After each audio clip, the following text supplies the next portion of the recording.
Good evening and welcome to the Livonia Public Schools Board of Education special meeting for September 15th of 2025. It is September 15th. Okay, 2025. Mrs. Frank, would you take the roll, please? Yes. Mrs. Burton? Here. Mrs. Frank is here. Mrs. Jarvis? Here. Mr. Johnson? Here. Mr. McFarland? Here. Mrs. Acosta is absent. President Bradford? Here, and we have a quorum. I just want to welcome our audience tonight. We have lots of people here, and it's wonderful to see all the happy faces, and we've got a great little agenda here for you. So we're going to start right off with item number 2, audience communications. I do not have any blue slips, so therefore we won't have any communications from the audience this evening. We're going to go on to item 3, the appointment of the Roosevelt principal. May I have a motion, please? President Bradford. Mr. Johnson. Move that the Board of Education of the Livonia Public Schools School District accept the recommendation of the superintendent and appoint Kimberly Simoleon as the elementary principal at Roosevelt Elementary beginning September 16, 2025. Support. We have a motion by Mr. Johnson, supported by Mrs. Jarvis, for the appointment of Roosevelt principal. And this evening, we're going to hear from Mr. Abate. Well, hello. Hello there. You said that you seem surprised. It's really nice to see you. I'm glad I to don't be know here. why I was surprised, just teasing. but I I'm just was. teasing. I'm glad you're here. No, thank you. It's a wonderful moment. These are like our favorite in HR, favorite opportunities when we get to speak for folks that we are recommending for positions. We know Kim fairly well. She's been with us a little while, but she's going to get the full intro. So I'm going to give you a little bit of the background. I'll start with the background piece before we get to kind of our thoughts on Kim as a principal. So she came to us with a Bachelor of Science in Human Development and Family Studies from the University of Illinois, a Master of Arts in Elementary Education from St. Xavier University, and a Master of Arts in Educational Administration from Concordia University, Chicago.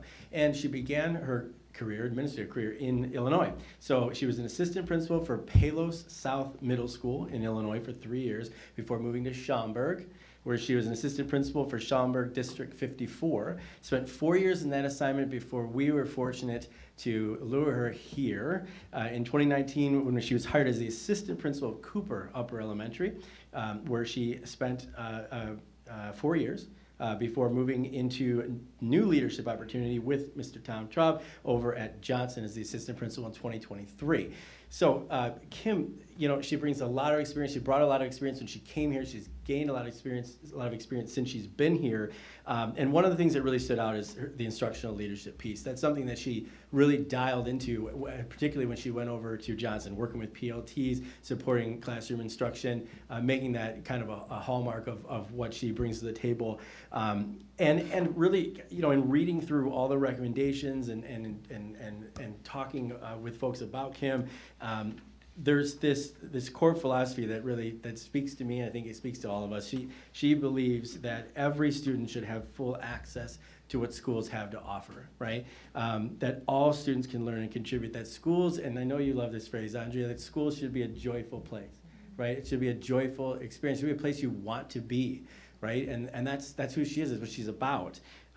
She also has experience working with our resource programs, our ASD programs, which is an important piece of what we have there at Roosevelt. And she has noted herself and spoke on her passion for connecting with families, for building those partnerships and bringing people into the school, because these are community forums, right? These are places where we want our families to be, to gather, to be happy, to experience that joy.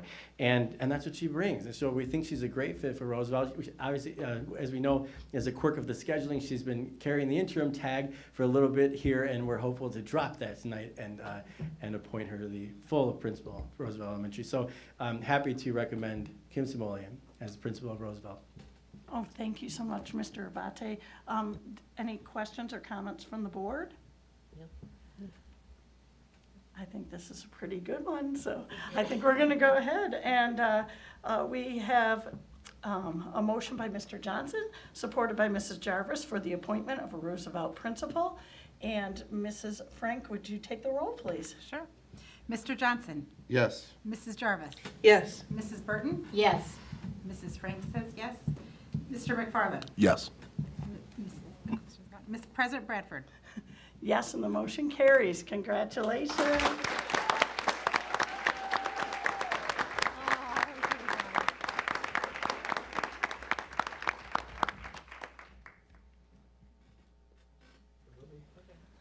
Now it is.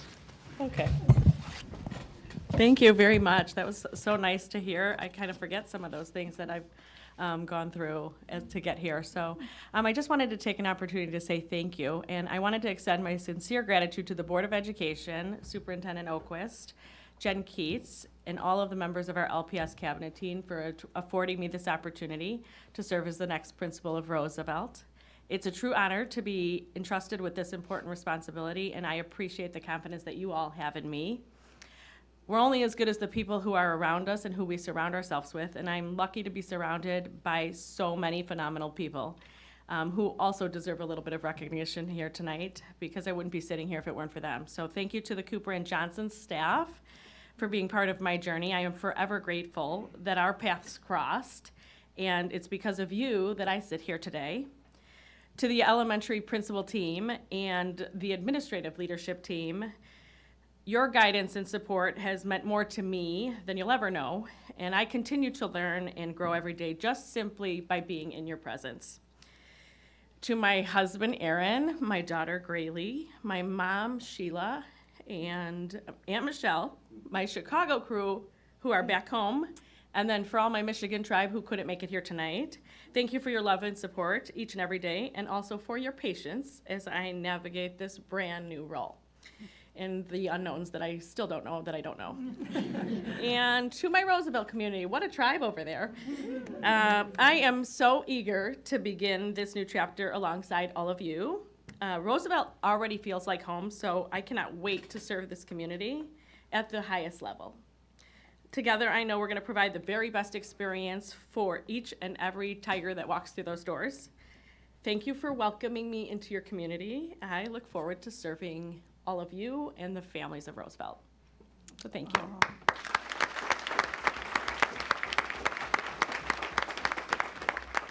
Mrs. Oquist. Thank you so much. Kim, we're so thrilled to have you appointed to this position, and thank you to the Board of Education for taking our recommendation. Roosevelt is a very, very special school and special school community, and I think all of you found that out last year firsthand when we had the chance to visit for our study session last spring, and the amazing staff, many of whom are here this evening, showed us how much they care for each and every child in their care. And we believe that Kim is just that right person. We always ask for input about what a staff is seeking in a leader, and we believe that Kim checks all those boxes. She is committed first and foremost to the children in her stead, and she is equally committed to being an advocate for the staff that work so capably with them. We know leadership matters, and who we elevate to leadership positions speaks volumes about what we value. And if that is true, and I believe it is, Kim, then we value great things of integrity, hard work, care for children, and advocacy for staff and education. So thank you for being all those things. We can't wait to bring you on board officially in this capacity, and congratulations. And thank you to all who came out tonight. We had such a great showing, and we're really, really thankful for that. Congratulations. Thank you. Thank you.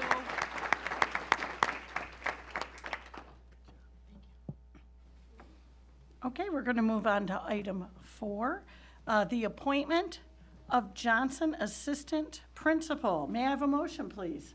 President Bradford. Mrs. Burton. Second here. Move that the Board of Education of the Livonia Public Schools School District accept the recommendation of the superintendent and appoint Joseph Bublitz as the Upper Elementary Assistant Principal at Johnson Upper Elementary beginning September 29th, 2025. Support. We have a motion by Mrs. Burton, supported by Mr. McFarland, for the appointment of Johnson Assistant Principal. And this evening, we're going to hear from Mr. Francis. Good evening, Mr. Francis. Good evening, everybody. It's good to be here. It's a fun time right now. I am Just here. right now. Just right now. This particular moment in time. So I'm actually very pleased to recommend to the board Joe Bublitz to become the new assistant principal of Johnson Upper Elementary.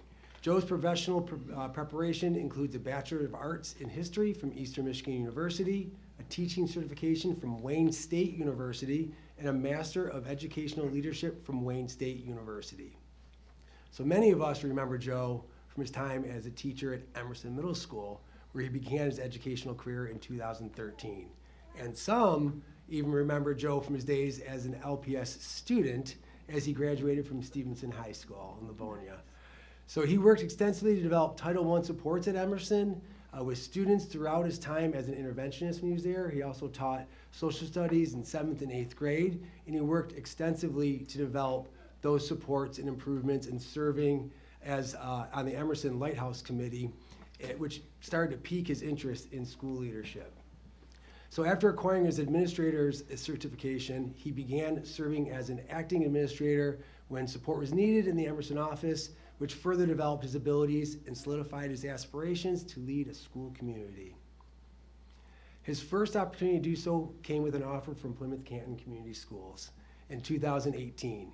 He became an elementary administrator, which they call it in Plymouth Canton a student support coordinator, and he was at both Hulsing Elementary and then Isbister Elementary School until he accepted our offer to come back home to LPS as assistant principal at Johnson Upper Elementary. Joe's known for his approachable and engaging personality, his commitment to meeting students where they are in support of their personal and educational development, and his natural skill in connecting with people and forming trusting relationships with students, families, and colleagues. Considering these traits, as well as Joe's excitement for rejoining the LPS team, we are anticipating a wonderful partnership with Joe and Tom, and we feel quite confident that the Johnson community will continue to be served with all the care, commitment, and enthusiasm they have come to expect and certainly deserve. So we wholeheartedly recommend Joe as the next assistant principal at Johnson Upper Elementary. Thank you, Mr. Francis. You're welcome. Any comments from the board at this time? All right, seeing none, we have a motion by Mrs. Burton, supported by Mr. McFarland for the appointment of Johnson Assistant Principal. Mrs. Frank, would you take the roll, please? Yes. Mrs. Burton? Yes. Mr. McFarland?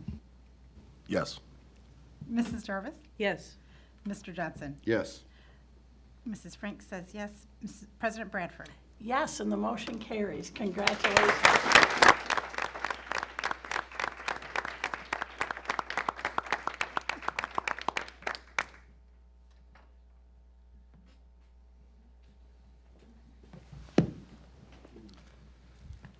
Good evening, and thank you to the Board of Education. Thank you for your approval. I greatly appreciate it. I pledge to uphold the mission and vision of the Livonia Public Schools with dedication and integrity.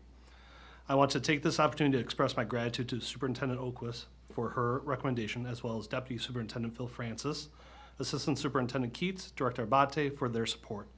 I especially want to thank Principal Trupp. I look forward to working closely and partnering with you. I also want to recognize my parents and my brother who are here today. They are the reason I chose to focus on education. In their constant support and their constant give to me is the reason why I'm here in front of you. Lastly, and most importantly, I want to thank my fiance and wife, Nicole. She is my rock, my sounding board, my greatest motivator. She often challenges me by asking, what kind of leader would you want to in charge of our girls' school? Be that person. And I think of that each and every day, and they're here right now. I'm sure you can hear them. Because of her and all of those I've mentioned, I'm inspired to be the best leader I can be for you. Thank you so much.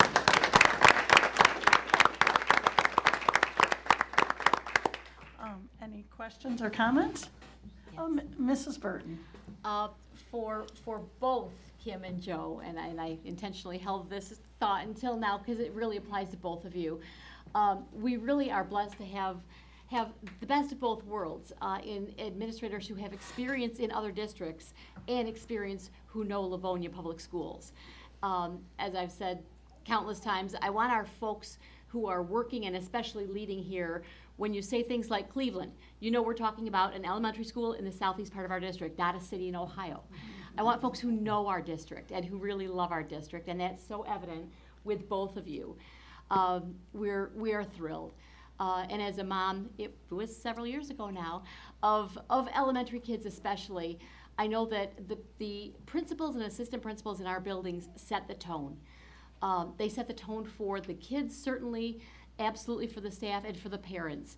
And parents have got to have that love for their elementary schools, that buy-in, that this is a good, safe place for my kiddos to be and to learn and to thrive. So thank you for being those folks for our families at our school district. Thank you so much. Thank you, Mrs. Burton. Well said. Any other questions or comments? Mrs. O'Quist? Thank you. Does anyone else on the board want to speak? No? Okay. Thank you, President Bradford. We are really excited to recommend Joe this evening. I would think that Greeley might be excited too, right? Because I see Oakley and Baylor as really built-in playmates, right? And if I recall, both Mr. Jensen and Mr. Stevens had little ones too. So I think we could form a play group just amongst our newest leaders right now, which is a pretty great thing. So we know we put great responsibility and great faith in our school leaders. It is both a tremendous privilege and it is a lot of hard work. And we know that Joe is ready for that. He has been exhibiting that for several years now in Plymouth Canton. When I had a chance to speak to their superintendent, who I consider a great friend and colleague, she spoke extremely highly of Joe and is very sorry to see him go, but knows that he is a leader who truly serves children. And your enthusiasm for what you do, what you shared with us, and your desire to return to Livonia Public Schools to serve in this way is something that pleases us greatly, and I hope does you as well. So we are absolutely thrilled to bring you on board. Johnson is a tremendous school community. It has great pride, great generational pride, and a very, very committed staff. So I believe you will find them to be very welcoming. I know you'll be a great partner to Tom.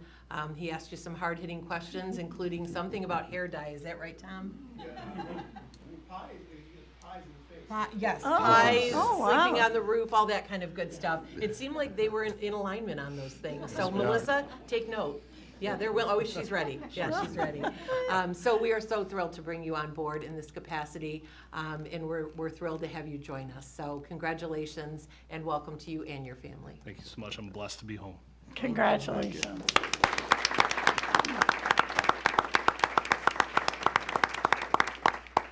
We have a couple more items and then we'll be able to congratulate our newly. We'll take a break. Yeah, we'll in take a between. quick break. Yeah. We're going to move on to item 5, the purchase of library books. May I have a motion, please? President Bradford. Mrs. Jarvis. President Bradford. Good enough. I have to make it bigger, sorry. Move that the Board of Education of the Livonia Public Schools School District approve the purchase of library books from Follett Content Solutions, LLC, headquartered in McHenry, Illinois, in an amount not to exceed $100,000. Support. We have a motion by Mrs. Jarvis, supported by Mr. Johnson, for the purchase of library books. And this evening, we're going to hear from Mrs. Smith. Good evening, Mrs. Smith. Thank you very much, and thank you to the board. As you know, we spent quite a bit of time on this at our study session last week. Unfortunately, over the summertime, we had a loss of a number of books at Buchanan as part of that beautiful new renovation of the space. Some of the books were damaged and are no longer being able to be used. So we quickly moved to get those books out of the building. They were only there for a short little time, and quickly looked to see, how do we get books back in the building and in kids' hands as quickly as possible. So the district has long partnered with Follett. They do a number of things for our district. So we reached out to them, have had a number of meetings with them, and we're recommending that we move forward with this purchase, not to exceed $100,000. I don't want to miss everything that they are going to do for us, so I'll read this real quick. This purchase will restore the collection and ensure that students have access to high-quality library resources that support literacy and enrichment across grade levels.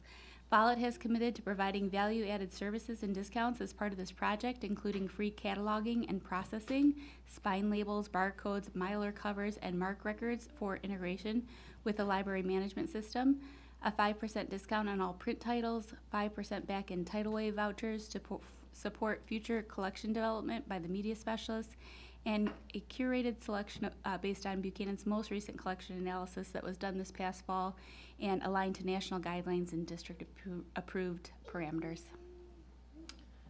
Thank you, Mrs. Smith. Any questions or comments from the board? Mrs.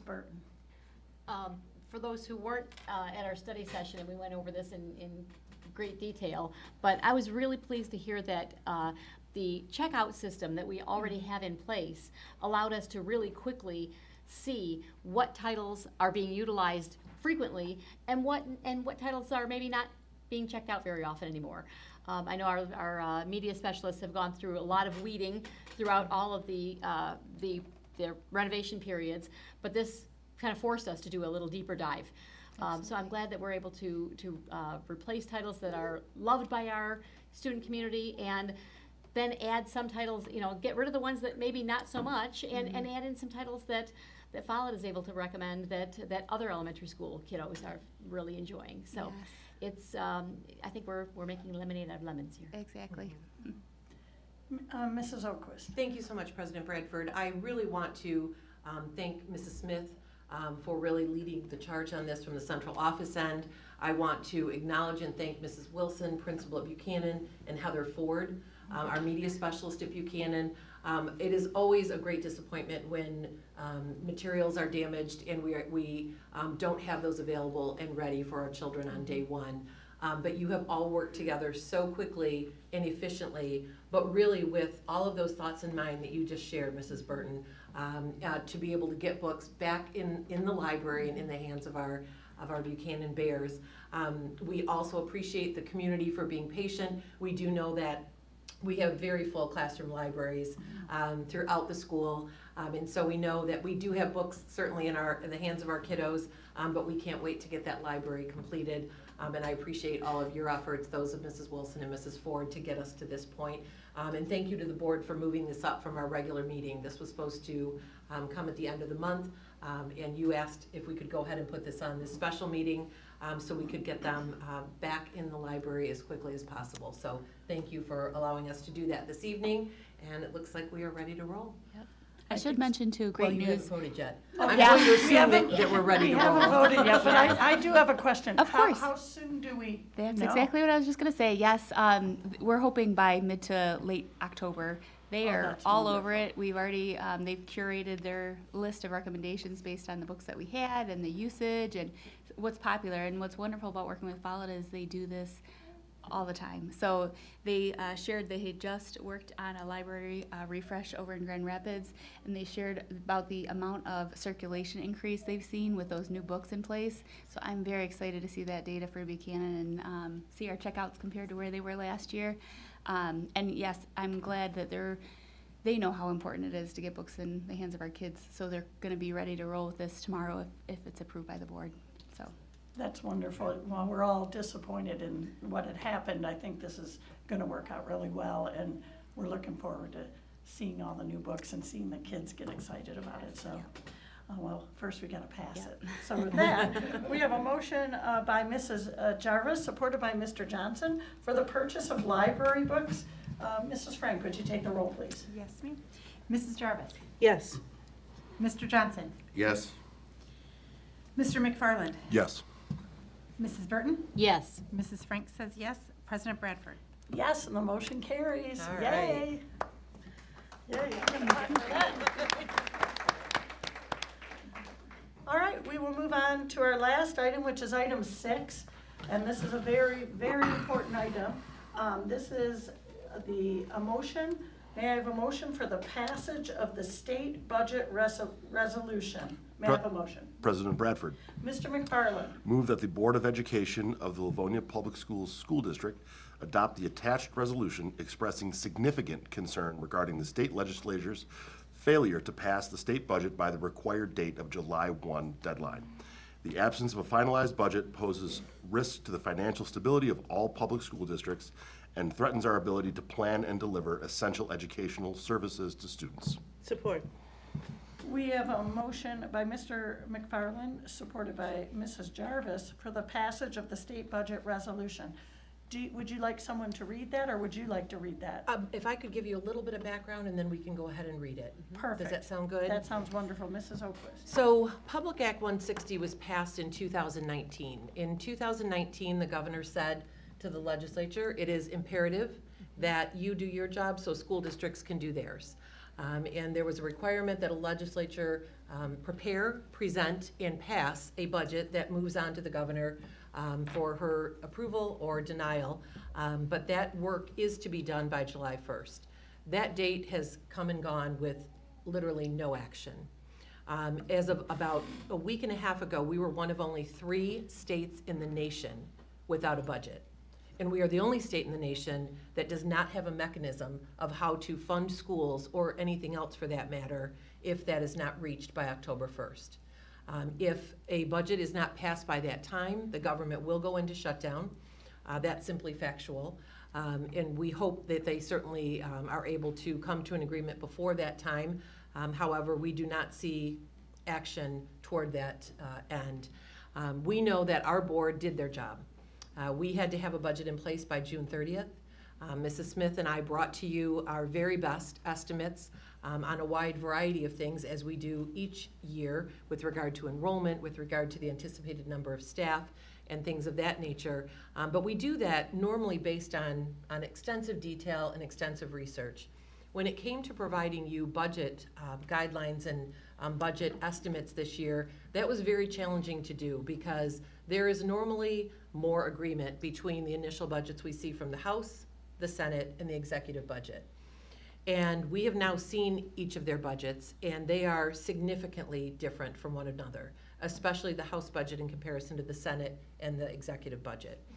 That brings us great concern, because when we don't have an ability to solidify a per pupil foundation, when we don't have the ability to know what our at-risk dollars will be, funding for special education, funding for our English language learners, funding for our food service program, we are relying, 1, on our best estimates, and 2, on our fund balance in this district.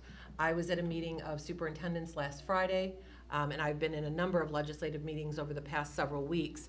And what I'm beginning to hear are districts that are already passing resolutions asking their board for the ability to go out to borrow money in order to make payroll. So we do not receive a state aid payment in September or in August or September. We begin payroll based on our fund balance, and we have the cash flow to be able to do that. We're very fortunate in Livonia because we believe very strongly, and our board is built on fiscal stewardship. So thankfully, we have not had to do that, I think, for probably well over a decade since we have been able to build that fund balance. What I do know is we have many smaller districts and some not so small in this state who have already had to go out to borrow for payroll and will continue to do so until a budget is passed. That's quite simply unacceptable.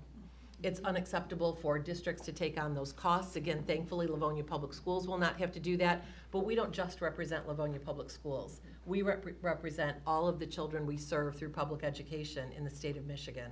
And so we believe it is very, very important that we speak with one voice as a district, and we share this resolution with our governor, with our local legislators, and also with the head of each legislative branch, so that they understand that in Livonia Public Schools and in districts all throughout the state of Michigan, we are asking them to do their job as we have done ours.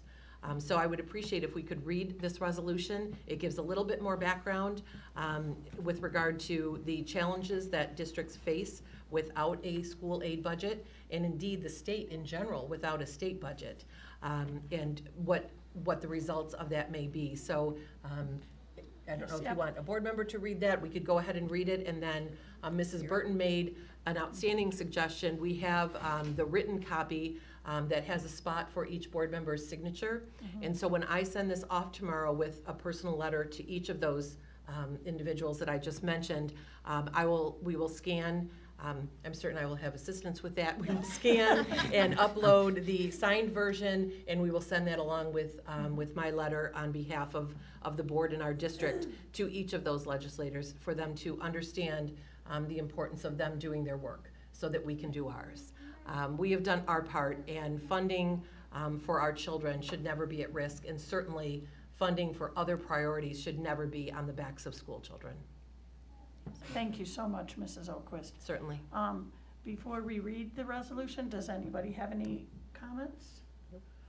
Nope, I think you covered it all, and we are anxiously awaiting to find out what's going to happen by October 1st. Absolutely. We hope something will come about.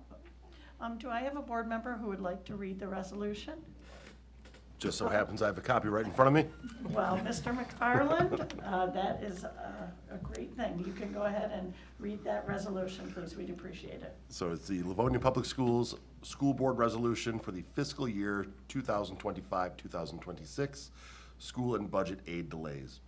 Whereas Michigan's Constitution requires the Michigan Legislature and Governor to pass an annual school aid budget for the exclusive purpose of funding public education, and whereas Governor Gretchen Whitmer signed Public Act 160 into law in 2019, which states that the legislature must pass and present appropriation bills for the upcoming fiscal year to the governor on or before July 1, and whereas local school districts in Michigan are required by law to pass their own budgets for the upcoming school year by July 1, and whereas the Michigan legislature has failed to meet their July 1 legal deadline to pass a school age appropriation bill or make any meaningful progress towards doing so, and whereas the Livonia Public Schools School Board was forced to adopt a budget for the 2025 to 2026 school year without key funding information due to the ongoing lack of a state budget, but upheld their fiduciary responsibility to do so, and whereas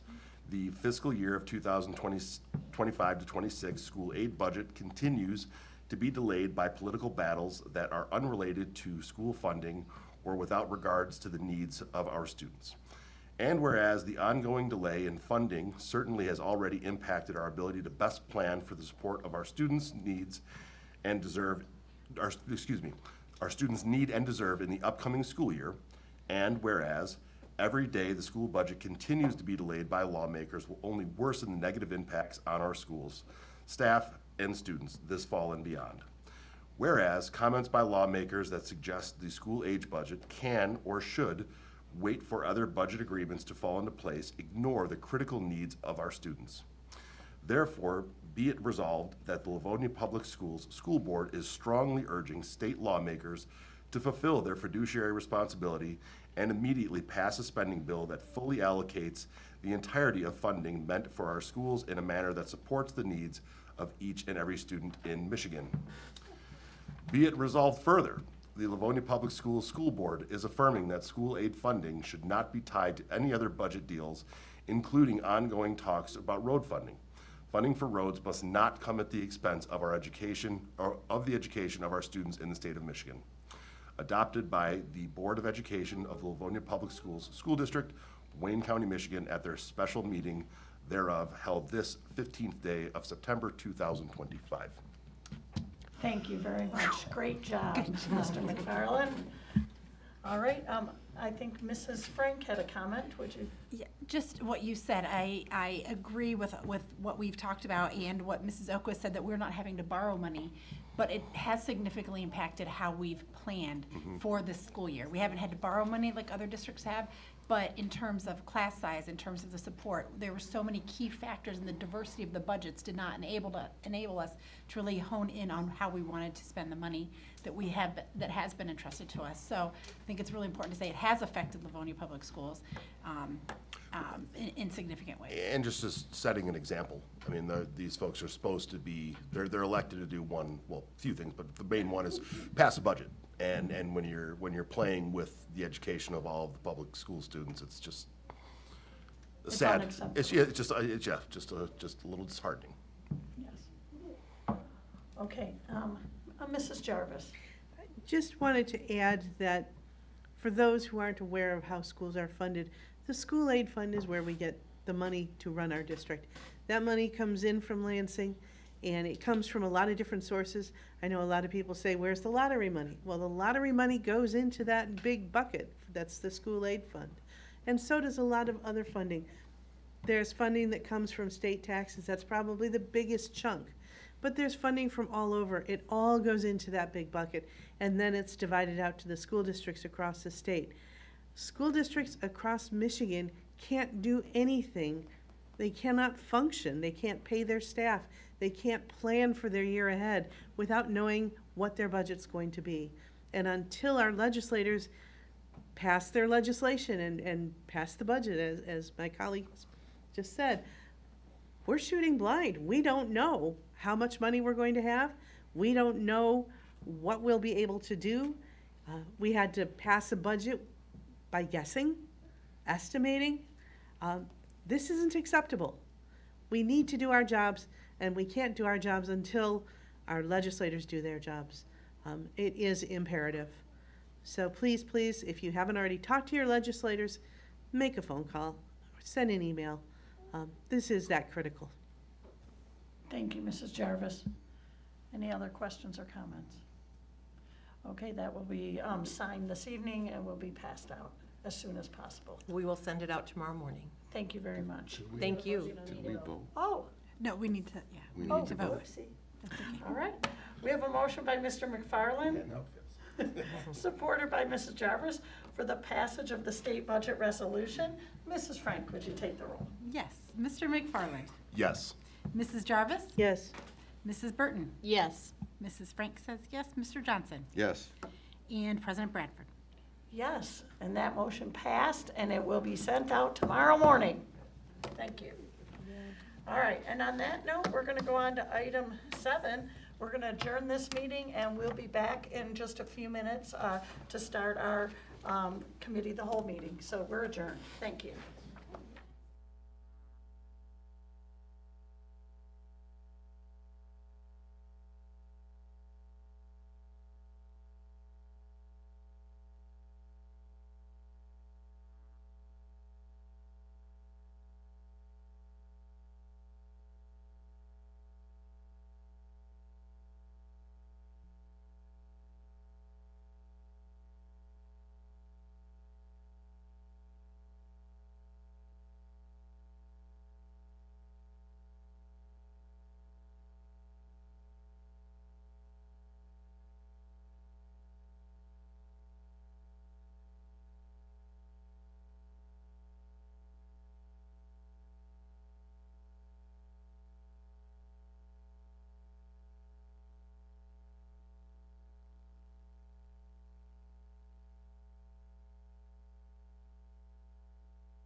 Good evening and welcome back to the Livonia Public Schools Board of Education Committee of the Whole meeting for September 15th, 2025. We just finished a special meeting, so I apologize if we're on a little later than expected this evening, but we had some good appointments happening and things going on in that last special meeting. But we also have some good things going on in the Committee of the Whole, too. So we're going to go on to item 1, audience communications.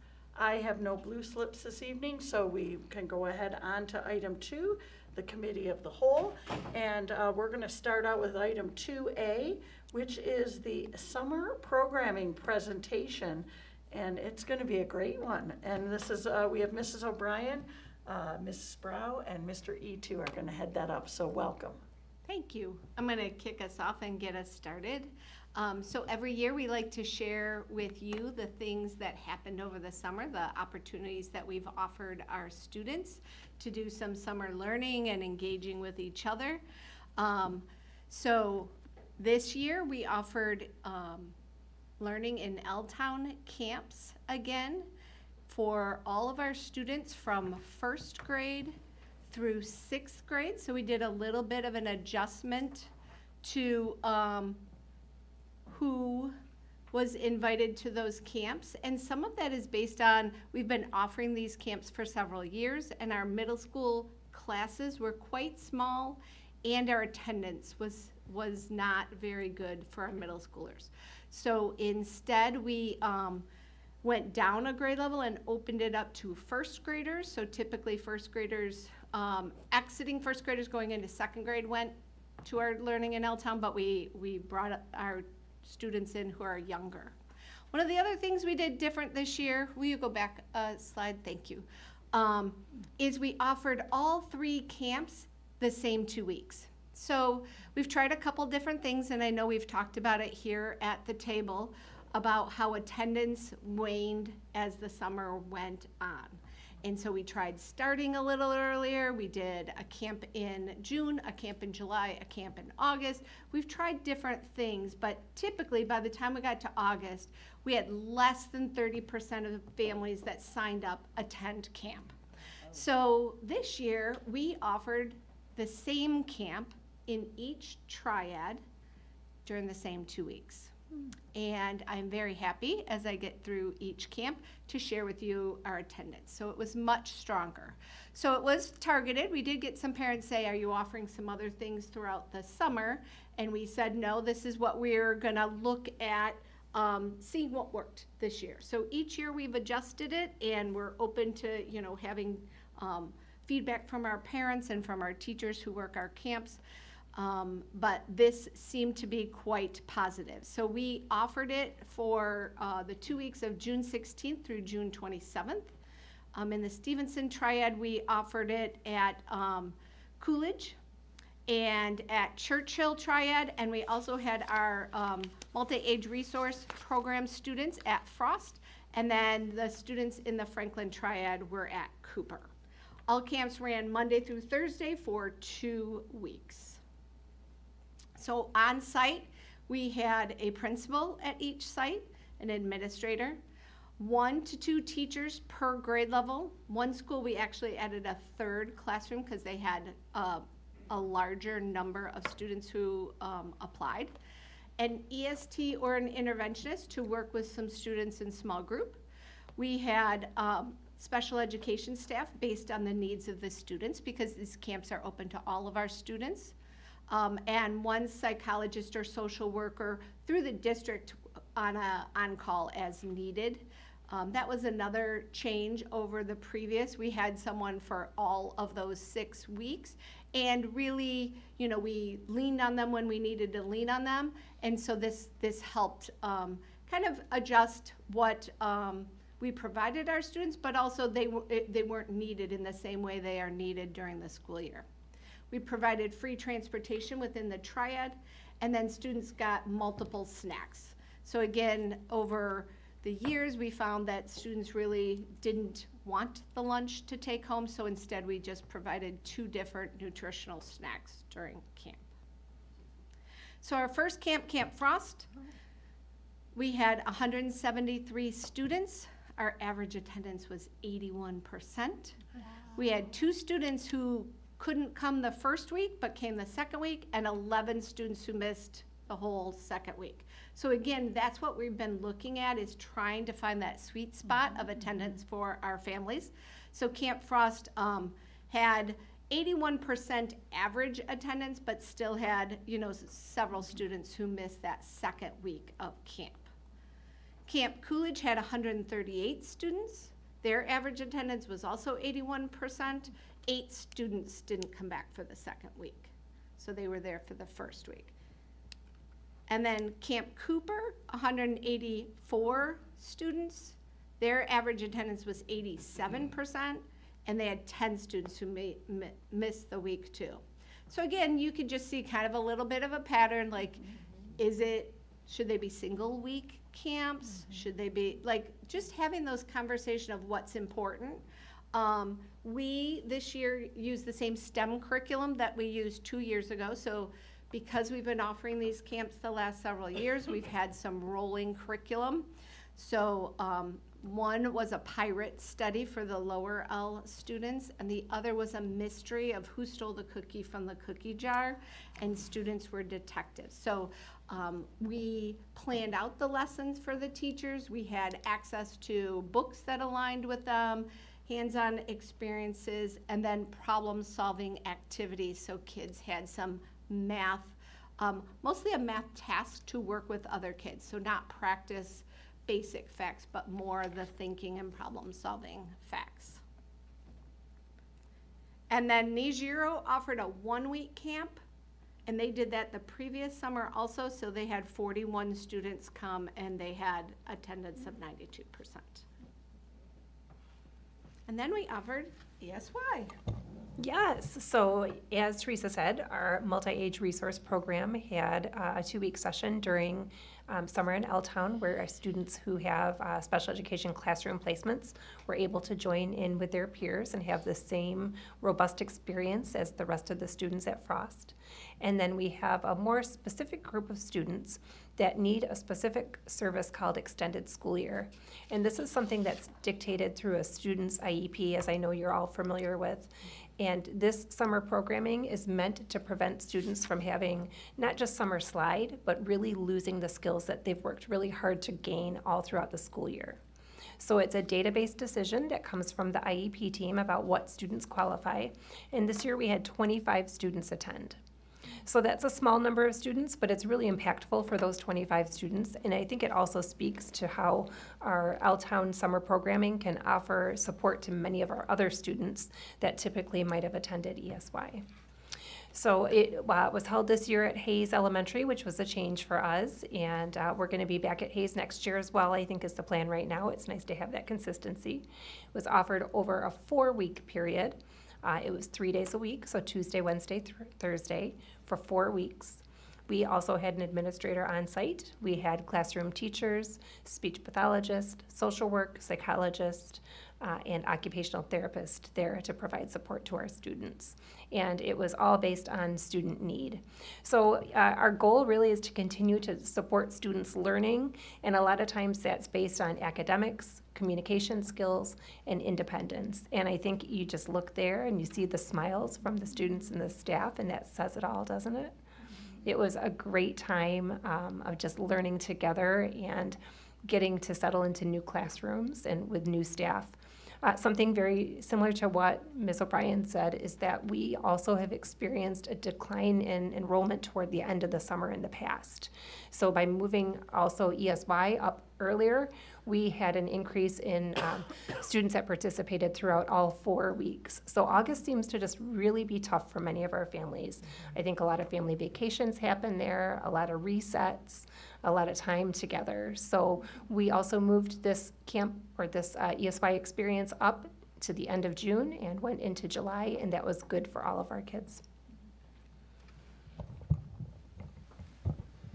Continuing with our summer programming, we have summer school credit recovery, and this is for our high school students, grades 9 through 12. These are students who may not have passed a course during the school year the previous year, either one semester, 2 semesters, or the full year course, and they sign up for that through the summer school credit recovery.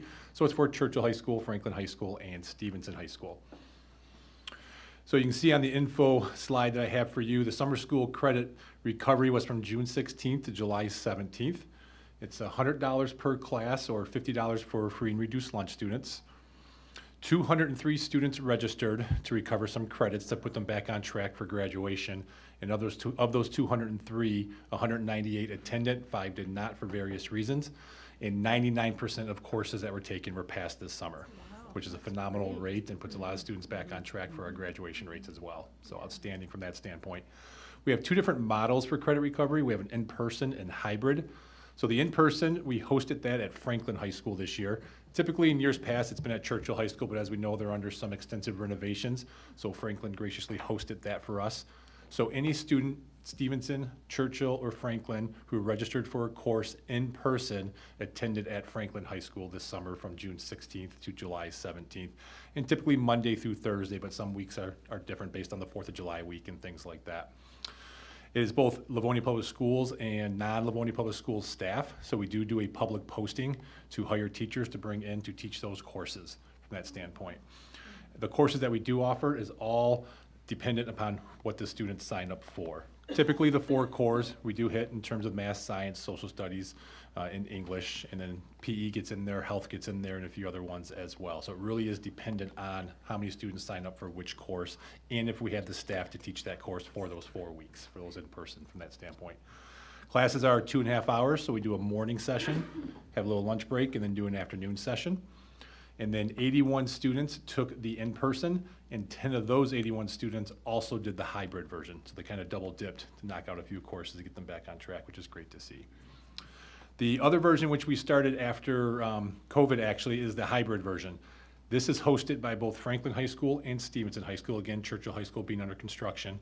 What this is, and again, taught by LPS and non-LPS staff, but it's a 2x2 learning design, meaning that 2 days a week the kids can stay home and take their class online, and 2 days a week they must come in with their staff member, with their teacher, to go over what they've been working on, and so on and so forth. So students who signed up for the hybrid 2x2 learning design, if they were at Churchill, or if they're a Churchill student or Franklin student, they would report to Franklin High School on 2 days a week, and the other 2 days a week they'd be home.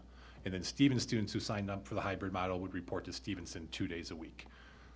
As you can see, we have a good majority of students who actually do the hybrid version, 117, and 10 of those also did the in-person as well.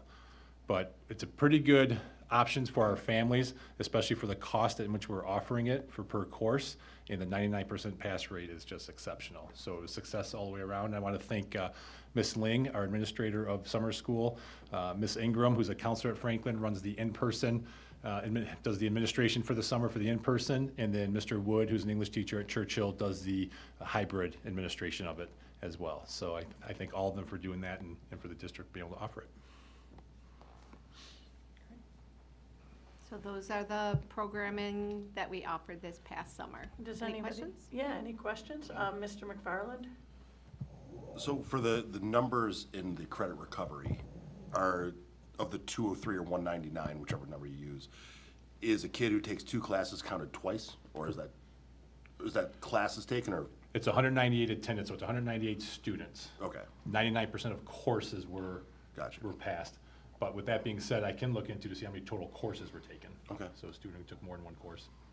And then for the learning in L-Town, as far as getting feedback, is it like a survey monkey? Like how are we getting data from the parents? Yeah, we send a survey to our parents who registered for camp. Many of them are the same parents, and we ask them every year what their camp experience was like. We do a staff survey. How did they think camp went? Any suggestions for changes? Thank you. Mrs. Burton? Yes, some of these questions for me, you won't be surprised because we've talked about them, I know, in the past. First, PE and health. That is a course that is difficult for some of our students to fit into their schedule if they also are involved in band, orchestra, et cetera. Is that an option for those students to take one of those two classes in the summertime? And then secondly, do we still offer those two courses as a 7th hour during the school year for those students who are finding that difficult? Sure. The first part of the question is, our priority is for credit recovery students who want them back on track. So if their seats are available and we don't have other options for a student to take the PE and health that wants to do it because of schedule constraints, we certainly look into that. But we try to explore all options before the summer school option regarding that. Okay. Yeah. Do we still offer those two courses as a 7th hour? It depends on course requests by the students. We do have a 7th hour option at all 3 schools, PE and or health. It just depends if enough students sign up for it. So Okay. this year we do run it. Okay, we do run it in all 3 schools or 1 school, or how does that work? It depends how many students sign up for it. Okay. So if we have enough students that sign up for a 7th hour, then yes, we will run that PE or that health course. So it'd be like PE first semester, health second semester. Okay, and you said this year we are running it? We do run a 7th hour. I have to double check if each school is actually running that course or which course it is, but we do typically run it, yes. Okay, yeah, if you could get back with me and let Of me course. know. I know it's, and typically those are a different group of students that have that very significant need. These are students who have such a heavy load in their high school. They're not failing a class. They are trying to double up on things. Sure. It's a different group of kids that typically we're looking at. And like I said, a lot of them, it's the music requirement that's, not requirement, the music choice that's being made by the students, and that's an all year long, and therefore it eats up a lot of their elective opportunities, so. Absolutely. They run into a lot of schedule conflicts because of how motivated they are in their academics. Exactly, from that and standpoint. to the degree that we can help schedules Yes. work for kids, I absolutely want to do it. Mhm. And then, secondly, and you and I have talked about this to a certain extent, I understand and I agree fully that these courses should be offered first to students who have failed a class and need it to graduate. But I would really like to see us open this window to students who simply have not done as well as they wanted to. Sometimes that's a B student who is trying really hard to get an A because they have aspirations to go further into a stronger college setting. Sometimes it's students, and I have experience with this personally with a student who was working with me in a different district, but the same situation, where they had a choke for a semester or a year, and they got themselves back on track, but the damage they had done to their grade point average during that freshman year was carried with them year over year over year. They nearly didn't get into college, even though they did exceptionally well from there on. So I would really like us to take a look at how possible is it, and can we do it? Because I know it will be difficult, but can we get to a yes, where we open this up for students who want or need to improve their grade point because they may not have failed it, but they got a D, and it's not going to help them with their long-term aspirations, especially if they have made great strides to improve it, but they're carrying baggage from 3 years ago. If we can help students to open up this option so it's not just the failing student that has this choice, but our other students also. Yeah. We can certainly have those discussions and explore what the possibilities are. I would love it if we could. And absolutely, parents should be paying for that if that's the situation that they're in, because we did offer it once on our dime and on our back, and I have no problem with parents paying for that, or families paying for it. But I sure would love to see us be able to open up those options, because I mean, I just watched firsthand how agonizing it was when a kid was locked into their mistakes from when they were 14 years old. Sure. That's understandable. Okay, any other questions or comments? Mr. Johnson? Thank you, President Bradford. Teresa, when you were talking about the L-Town, and we seem to see a significant drop-off in that second week, do the surveys cover the reason why those students aren't coming back that second week? Well, the administrator has a relationship and has been keeping notes of what parents said. The survey asks, how did the camp meet your needs? And are they recommending we stay with June? Are we recommending 1 week, 2 weeks? So we ask a blanket in the survey. It's not as individualized, but like Mr. Casada, he talked to the parents who didn't bring their kids back because he's calling them on Monday and saying, you know, where's your child? And they're like, oh, he didn't love it, or he doesn't want to go anymore. So he was keeping notes of who didn't come back. So between Mr. Witherspoon, Mr. Casada, and who? Mr. DeLuca, thank you.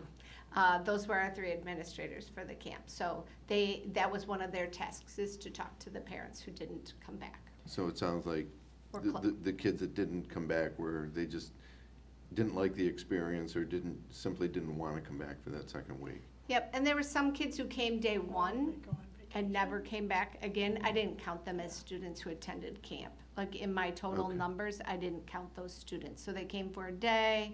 You know, I don't know what they were looking for particularly, but it wasn't what we were offering. Or think do they, sometimes they go on vacation maybe. I mean, maybe they could only come for the week and they. That absolutely does happen. We try to say, you know, we only have so many spots. So again, we used to offer unlimited number of students into our camps. Now we offer 2 classes per grade level per camp. So we definitely tell parents we'd rather you not take a spot if you're going to miss a week, so that we can let somebody else in. So are the 1st through 6th graders, are they given an invitation? Is that how they get in? Or how does that work? It's open to all the students in the district. So they just register, but if it fills up, some don't get to go then? Correct. We have to tell some parents no, and we do have our ESTs contact some families and say we think your child would really benefit from attending. Okay. I think too, we need to remember that parents may sign their children up for this and may not involve their child in that decision, and then they're attending in the summer, and it may be not even that they're necessarily trying to make up any ground, but you know, a parent might think it was a good thing to keep their child engaged for a couple of weeks, and I think different children respond differently in the summertime. Some really shut down and are looking to kind of not be in that school mode and may attend for a week and say, I really don't want to go back. I think especially if it's not a learner that needs a lot of assistance, that perhaps the parent may acquiesce and simply say, then you don't have to go back, without realizing the impact it has on not allowing another student to take that place. But what I will say is I was really excited to see the attendance rates in comparison to the past few years. I really wasn't sure how that was going to go to stack them all the same 2 weeks of the year, but just in 3 different locations. But looking at the numbers that we had at each of those locations and the attendance rate between 81 and 87%, to me was really strong. And if you remember, we were dipping into the 60s because they were just not hanging on, especially the ones that were in later July, early August. So I think that was great. And I believe the kindergarten just did a day, or the kindergarten going. Yep, each school could have a kickoff kindergarten day in August. Yeah. So we didn't do a full, well, it was 3 days before, but so each school could choose to offer a welcome, kind of like a roundup day, just a half a day for kids to come in and become acquainted.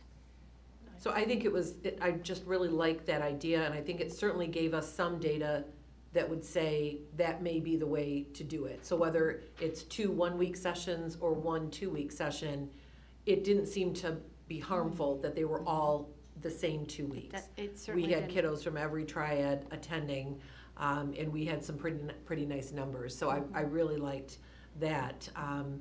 I was thrilled we were able to extend at the Frost camp to include all of our students and not have that be a separate camp or a separate time frame. So Mrs. Sproul, you and your team embedding that experience for our MARP students into our learning in L-Town at one of our locations, I think also was really powerful. And ESY, I think sometimes people hear that and are desirous of having that for their children. And so I appreciate your explanation that it really is really more basic life skills that they may be losing, toileting, other things like that, where they may be qualify for ESY, as opposed to, I think it is something that many parents might initially want to see, but it really has some very specific purposes. So I appreciate your attention to all of those pieces and sharing a little bit more background with our board and our community. And what a great passage rate for credit recovery. That has to be a huge boost going into this school year for those students to be getting back on track. Maybe they're not completely there, but we encourage you to stick with it wherever the camera is. We encourage our kids to stick with it because any little bit that they can get closer to that finish line is really, really motivating. So I appreciate our staff willing to come in. I wanted to clarify, we do have just staff members that are part of our staff in the summertime, and that is once we have already extended that opportunity to our own teachers, right? So once we've filled as many spots as are desired by our staff, Correct. we then go outside. Is that correct? That's correct. Okay. Oh, that's great, okay. I have a follow-up. Mr. Johnson? So, do I understand that there may be then a wait list on the L-Town? There was. There were parents we told no to. So on the first day, once attendance was taken, we invited people who were on the wait list. Many said no because they'd already made whatever arrangements, but they were informed that we would keep a list of their names just for day one. So if students were there on day one and didn't come day two, we didn't keep adding them because we were, creating a relationship and doing those things. But yes, last summer and this past summer, we limited the number of classrooms in the summer. Okay, you read my mind, because that's exactly where I was going. If we contact them, if We did. they don't show up on the first day. Yep. Great, thank you. Thank you. Mrs. Frank? I'm just wondering if I know you're working to find the sweet spot in location and timing, but do you feel like you have the sweet spot in terms of number of openings, the student number? Like, I'm assuming we don't have a wait list that would be enough to open a whole new classroom.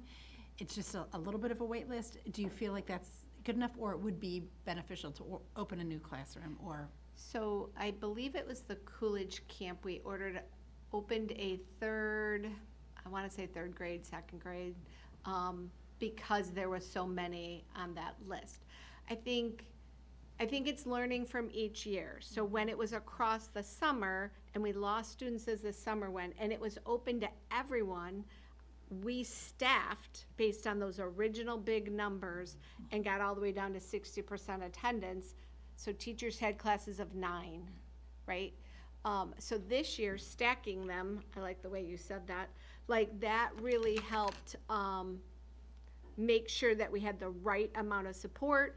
The transportation was within their triad. So when we were offering it every single week, I might live in the Churchill triad, but I wanted to go to the camp in the Stevenson triad. So I would send my child in and got free transportation, but then I didn't. The second camp I signed up for because it was in Stevenson. This kind of just tightened it and made it kind of just feel a little bit more, targeted for them. And we'll always look at those numbers, but I feel like it was not a lot that we put on a wait list, which is why we did a wait list. It wasn't 80 people because that would be, not doable to invite that many people after the first day.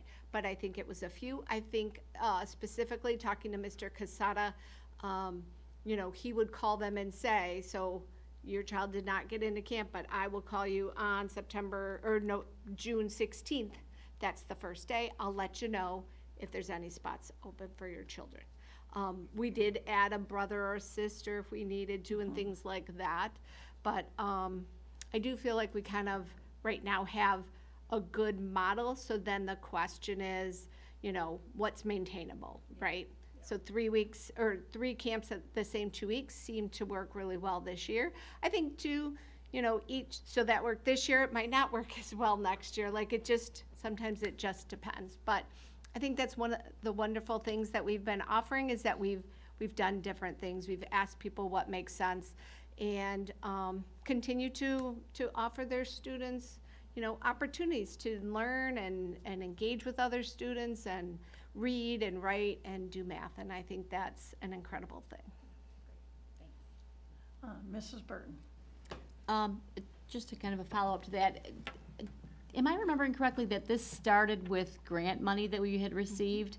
And now that grant has expired, I assume we've put this into our general budget. This last summer was our last summer of grant money. Oh, okay. So yes. Determine as part of the budget next year. Okay. If we have a budget, wouldn't that be nifty? Yeah. is From the part state, of- I mean. I Yes. know we No, have no, our own absolutely. budget. Yes, yes. Yes. I do think we need to have some discussion about that because, there certainly is a significant cost. Right. Both for that many staffing, staff. for transportation, Absolutely. and for materials. Yes. And so that was one reason why we really wanted to get to the attendance piece. If we were going to invest in this, we wanted to be sure that we were showing up. getting, that they were able to attend and able to really take advantage of that. And so that is one of the things we'll start discussing with the board next spring, is do we want to continue this? Certainly, we would absolutely be continuing ESY and credit recovery without question. It really is, do we want to, we pulled back on the Family Fridays, Yes. because those are generally things that families can access throughout throughout the summertime. And there are many offerings, and we made those available on the website that the city offers, the library offers, or other different recreational programs. But because there is a cost related to this, and because we still do have a number of students who don't complete the whole program, we really do want to think about, is this in comparison to having, let's say, 2 additional FTEs for staffing in the fall, where are our priorities Right. on that? I don't mean that isn't a good priority, just Right. where do we want to prioritize next year? Right. And so we'll bring that to the board. It was a great opportunity to allow us to really feel out a number of different options, having this grant money. But now that we would be looking at using general fund money, we want to be certain that we feel it is a priority over other things. Absolutely. The dollars does that hit it? they're not endless. We have to decide what's gonna Yes. be most beneficial. Absolutely. And then one last follow-up. I agree, a 99% passage rate is absolutely amazing, and I don't know that I've ever heard that with our credit recovery. So kudos to our students and our staff, and I'm sure their support from home. So that's an amazing passage rate. 99% that's exciting to hear. And as a follow-up to what you were saying too, Mrs. Oak, was to stick with it and keep at it. Do our kids, I know the number is small compared to our overall population, but do our kids who still may need a class or two even after a summer of credit recovery, do they have the option to take that during the school year? They do. So each of our high school offers academic success skills, which is 1 or 2 sections every semester. And so students who are behind in credits can sign up for that class, and it's a double dip class, meaning they sign up for that course. It's an online course through our Apex offering. So if they needed to retake Algebra 1, they can do that through the Apex course. So they'll get a half credit from Algebra 1 through the Apex course. They'll also get a half credit of doing well in the academic success skills and learning the traits of time management, homework, Terrific. things of that nature with the teacher of record for Livonia Public Schools. So it's really a 1.0 credit in one Good. sitting. Excellent. And I'm pretty certain that our counselors have this on their radar for Oh, those yes. students who are in such need. Absolutely. Yep. They're Terrific. continuously auditing each student. Great. Thank you so much. You're welcome. All right. Okay, thank you so much. That was so informative, and thank you. Moving on to item 3, the Finance Committee, Mr. Johnson.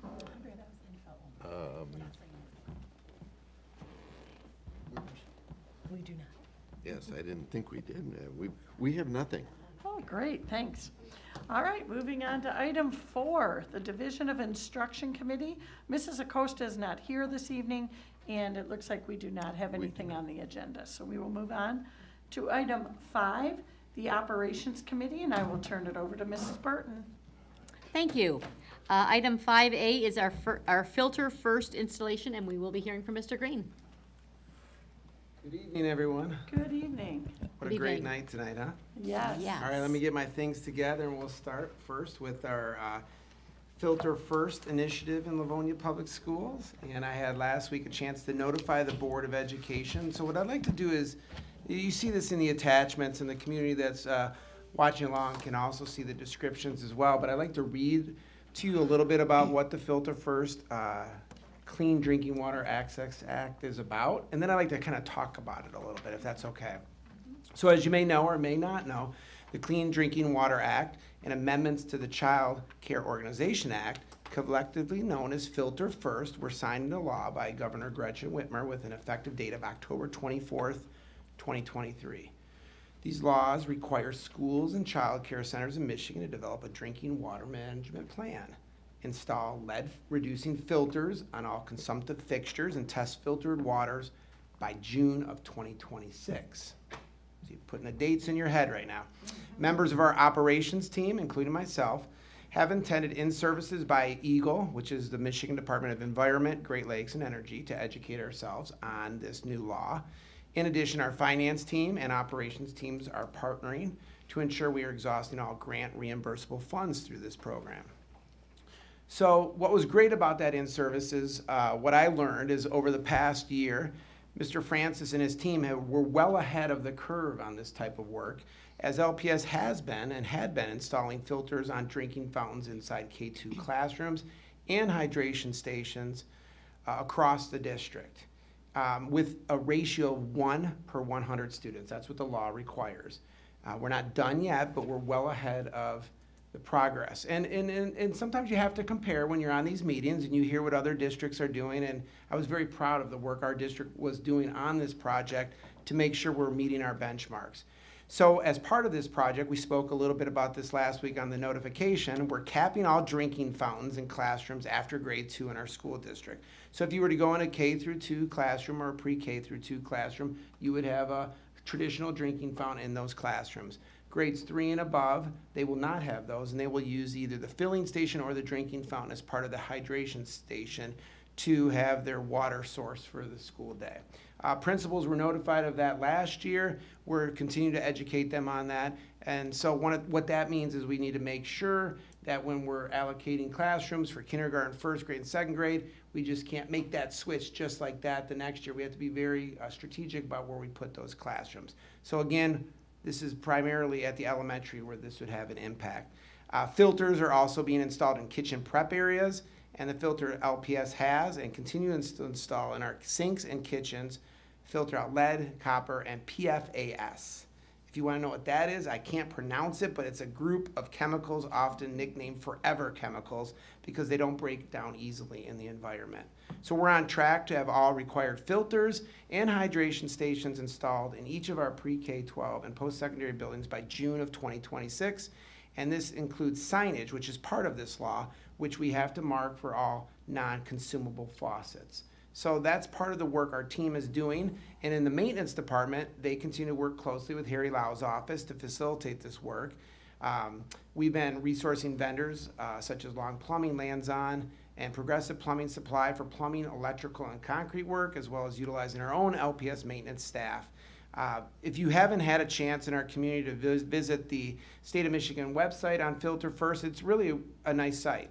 It has informational videos, FAQs, and other information on our responsibilities as a school district to ensure we're meeting the requirements of the law. And most importantly, the testing requirements that are due after all installation is complete. So this item is for information tonight. It's not required for voting. One of the things that we currently have is that we have a bid out for a new series of schools, Stevenson, Franklin, Cleveland, Coolidge, Hayes, and Webster. That's an open bid package that will be until September 30th. And again, so that's kind of like the verbiage and the rules. But what you would see in a building is some of the things that you might want to know about is the 1 per 100 ratio. That's important. It doesn't mean you have to have them all strategically placed by 100 kids and there has to be a hydration station. You could literally have 500 kids in your school and have 5 lined up in a row and you meet the requirement of the law.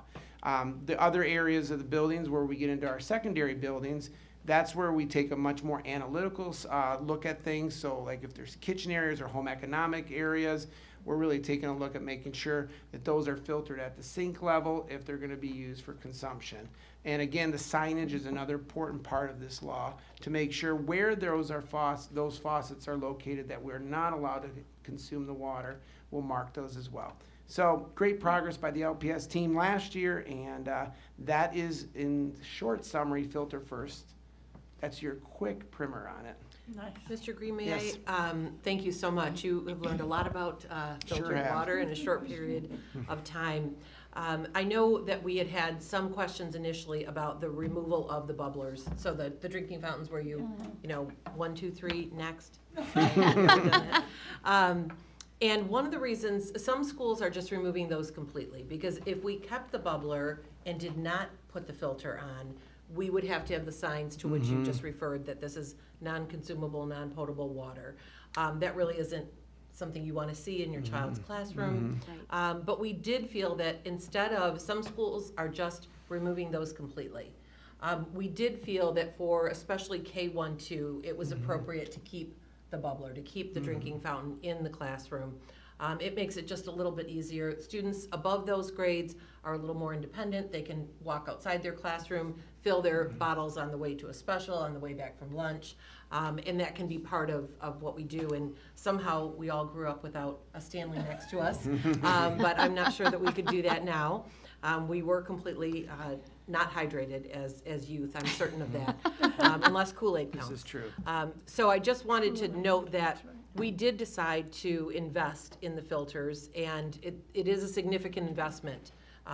In our team, Mr. Roberts was in charge of doing that, and we did that in all the K-2 classrooms so that we could keep the bubbler.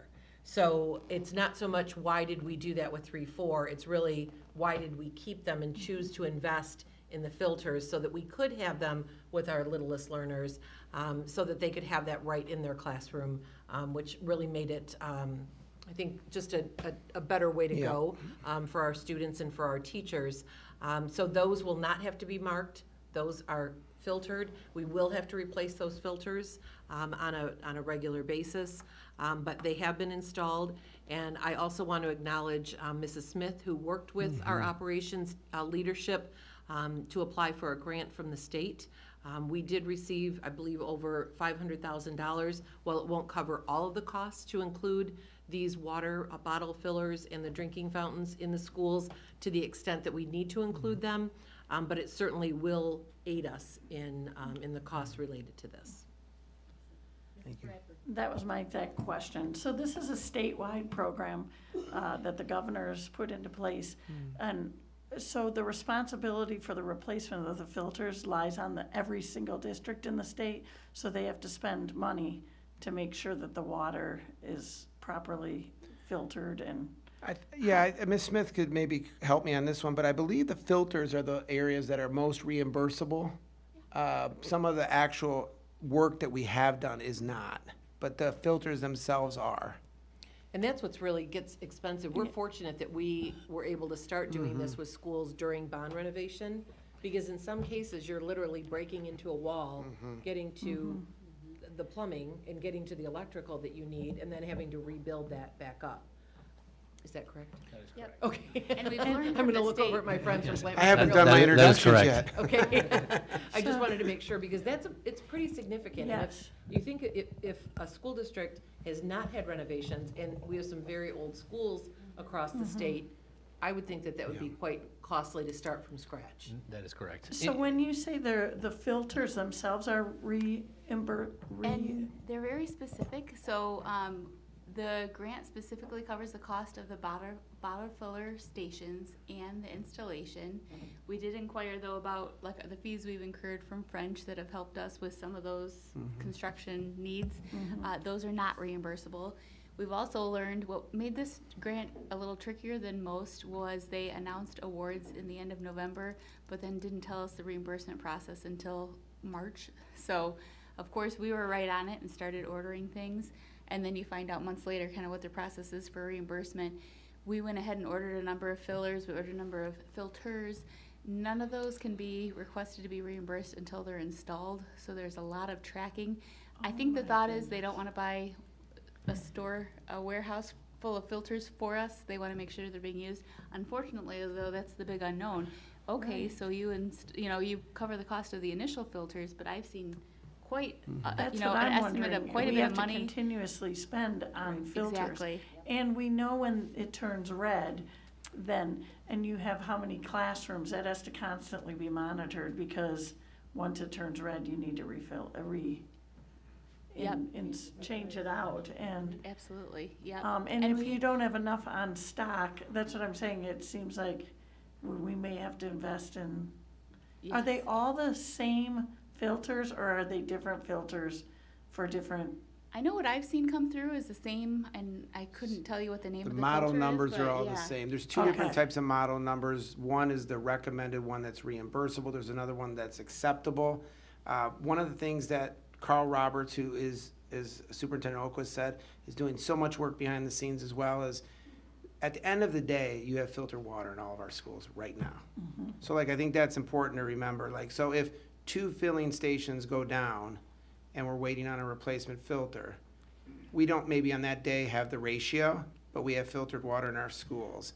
And so the monitoring of this is the real interesting question that a lot of people have asked. Correct, Is, because like, let's who's going say to in be high monitoring all school, this? right, let's say one turns red, I mean, who's gonna monitor that to make sure that it gets Well, we switched will out in a internally. timely manner? I think you're talking at the state Timely. level. The state Who's level, gonna be we're able more to curious, manage we'll monitoring this? manage it internally, but who's managing at the state level is our curious question when you think about the accountability piece, so.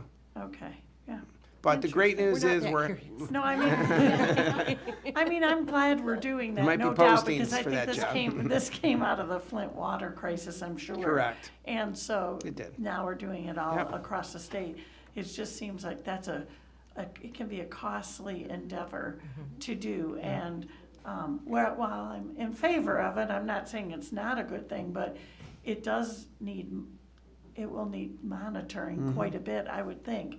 You know, with all the buildings we have, all the classrooms K-2, you know, to make sure that if the light goes on, and let's say the light goes on, do you shut down the drinking fountain? Will you be putting a cover over it? I mean, how will we monitor that? And I envision that with probably our building supervisors being the ones to do their checks throughout the entire building. that'll be- We yep. do still have a warehouse, so I assume that we'll be purchasing a bulk purchase of filters. We will keep them in the filter, and they'll order them through the Okay. warehouse. We'll deliver them to the buildings. I imagine little stockpiles, at the building so that you don't have to wait a week to replace the filter, but that those can be done daily. So. Yep, that's Okay, exactly perfect. the correct answer, is those preventative work maintenance kind of schedules that we develop. So this will be just another one of those that at this time each year, check this, do it again in 2 months, and part Check. of your building walks, yeah. A check system. Yep. And I just want to thank everybody for being on top of it, because I know we have to meet that deadline, and it sounds like we're going to make it there. 100%. Yeah, Without for sure, question. for sure. So I appreciate us getting a lead on this, so. Thank you. Mr. McFarland? Just as an unintended consequence, it's kind of a bonus. It's going to weigh down on single-use plastic because the kids will be less likely to bring the bottles. And it's not a huge savings, but bottled water isn't cheap, so cut down on a little cost for families too, so. Absolutely. Kind of a cool thing. Mr. Johnson? Thank you, Mrs. Burton. Going back to the monitoring, Bill, how do they monitor whether we're not in compliance with 1 per 100? We would all like to know that answer, because there's a lot of schools in the state of Michigan, right? So we have an internal management plan, so there are templates for that, and so our Filter First team has a document called a water management plan, and on that plan, we will list the filters, we will list the locations, we will list the sites, and we'll do our own work on this, and we'll maintain integrity of the process. So if we were audited, we would have that as part of our record keeping. So it'll literally say the school, how many filling stations, the location, and the filtered ID on that. So that's part of our management plan. So they do ask at the state website too, and on the conference I was on for self-monitoring at this point, I can't imagine they would have the ability to audit schools by visits, but they could ask for that paperwork, similar to they might do on 31A or other documentation that we sometimes have to send in for accountability purposes. So that is part of our internal documentation process. Yeah, and it may just be all of a sudden they pull up Livonia Public Schools, Buchanan, we want to know what your Exactly, your how records many. are. And I think a few people already spoke on this, is where those hydration stations are located. We try to strategically place them in the building where we could access existing plumbing. But there are always going to be those I want it over there, but that's not going to be possible due to construction or it would be in the way of some other piece of equipment. So we did the best we can with those sites. Sure. Mrs. Jarvis? Thank you. Just being curious, is this specifically for classroom buildings, or could a building like this also need to have hydration stations and filtration? So that's one question. Another question is, if we had, being that pre-K through second grade has the in-classroom bubblers, if we had to add another kindergarten classroom, for example, would we have to put a bubbler in that classroom? When I spoke to Harry and Carl on this, obviously we have fluctuations at times and we can make those small scale adjustments as needed. It's more of the conversation of, this is my fourth grade wing, I want it to be down that way next year, and I want the first graders to come down here. So now we're looking at switching over many rooms because of maybe a desire and not So- necessarily a well thought out plan, so. That was my third question. Planning ahead for that. And to answer your question about like this building, the grant specifically covers for children. So we Yeah. had to report the number of students. So I can tell you though, operations put through a request and a purchase for a bottle filler at the warehouse. And of course we approved that. We want everybody to have access to Sure. clean filtered water. So, but that's not something we can then ask the state to reimburse us for. That's just a cost that we'll incur. Thank you. Any other questions or comments on this item? All right. May I actually, just because we're speaking of it, I'll mention that's one thing we'll see in the financial statements for our CFA. Because of the reimbursement requirements, we will have something like, normally our grants are, the revenue that we get matches the expenditures that we had. In this case, there's a lag in the revenue from the state for the clean water, so we'll see that as a reconciling item on the federal award. So we'll go over that next month, but just to give you a heads up, because we happen to be talking about it. Again, we're being very, as we are with all of our grants, but in particular, this is a federal grant, so until we were 100% confident with what the requirements were, we weren't going to submit a reimbursement request. So that happened at the end of August. It's my understanding that they're pretty quick in turning it around, but we didn't get it before August 30th, and that's the cutoff for the financial statement. So that'll be something I anticipate we'll be receiving here in September. This is one of many communications to our community that are required by the law. We will additionally give additional communications once our work is completed. And as I mentioned at the beginning, that's when we start our testing phase as well. That's part of the rules, is that they don't want testing from a third party until the work is done. So Stay tuned. stay tuned. All righty. Any other questions or comments on this item? Logan Frank did write code on how to check filters all summer. That was Nice. Wow. Hired. There we go. He's gonna be a busy boy if he works in Michigan. Yes. Alrighty, the next item on our agenda is item 5B, the Sinking Fund Summer Update. Okay, low-hanging fruit. I'm so thirsty after that last conversation. I want to take a drink of water, but I'll wait. I'd like to welcome Colin Frank and Brian Weber from Plant Moran Real Point, who will be discussing the recent projects that have been worked on this summer through our Sinking Fund projects. These updates will include highlights such on roofing projects across the district, paving projects, and athletic updates. And this is something we do each year at this time. Welcome. Excellent. Thank you. Welcome. Good evening. So as Mr. Green said, we'll update kind of the work that we completed this summer. A little bit, some was done a little bit before the summer, but we'll jump right into it. So first, we'll go through all the roofing we did. We did about 267,000 square feet total over the summer. The first alphabetical order would be the central office building. We were able to do the entire building, about 13,000 square foot of roof replacement.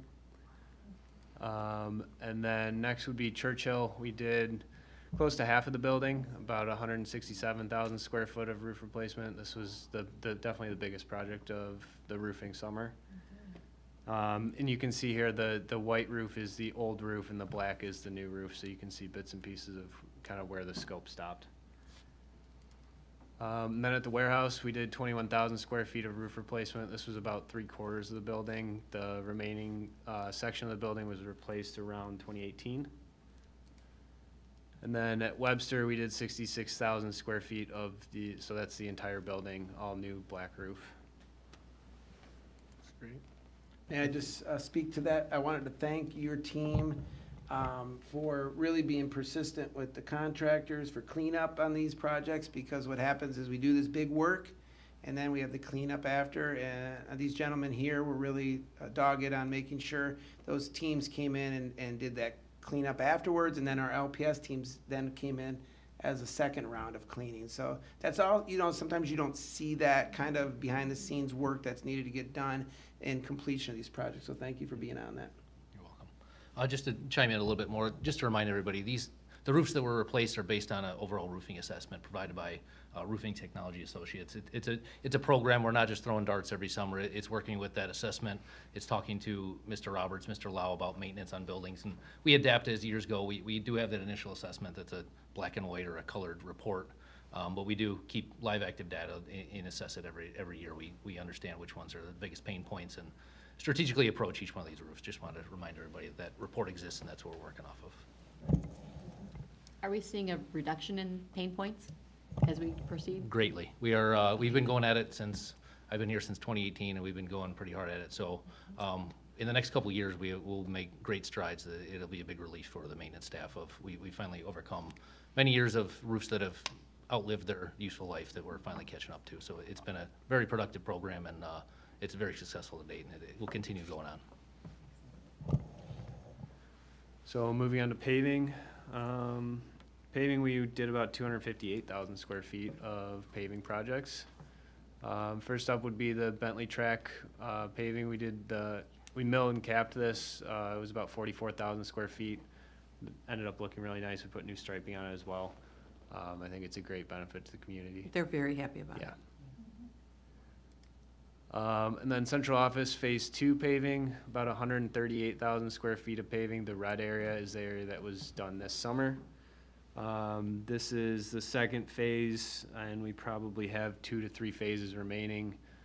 You can see the green area is planned for next year, and then the yellow area was already completed in the first phase, and then the fourth and potentially fifth and potentially sixth phase would be due to logistics. We're getting into the transportation maintenance area, so we need to work with them to figure out how we can make this building work because it doesn't shut down all year. So summer's a busy time, and this has been a challenge just logistically working with them. Not working with them, but working through everything they need to accomplish with the contractors. So moving on to Franklin High School paving. So we did about 76,000 square feet of paving there. All the red area is what we replaced. And then, any questions on paving?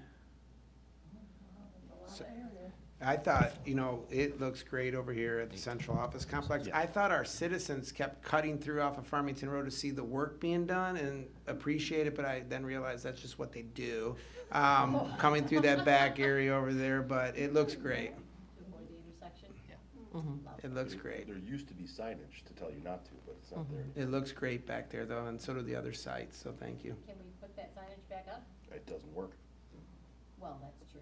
But at least we have a Say try mechanism it, if we, yes. then we've got, Looks hard to great. hold people to something that we're not telling them not to do. And then just also to add on to this is also, we had a pavement study done of all the school district, or all the schools in the district, and we evaluate that as needed, go back to it. It's a starting point, and kind of as Brian mentioned earlier, we evaluate what has deteriorated more over the years. So it changes year to year, and we have a basic plan and reevaluate every year. Talk to the city about the roads and their plan. Then moving on to athletics, we were able to resurface the Stevenson High School tennis courts. As discussed, I think previously, this was due to some rust spots caused by impurities in the aggregate. There's the iron. This is a pretty common problem in tennis courts. Again, just to reiterate, we looked at this tennis court a couple different ways when we initially did it. The cost to do a full concrete tennis court was double or triple the cost of an asphalt tennis court. So the rust spots are potentially a pain point, but for a third of the cost, it's maybe worth it. So, yep. I know there were some issues with it before you took it out. Did it go smoothly with the laying the new stuff down? I mean, was that smoother taking out that old stuff? Because I know that there were some questions about how. Yeah, there were some areas that still need to be addressed that we brought the contractor back out. It's far better than it was before, but there's other items. It's never going to be perfect, unfortunately.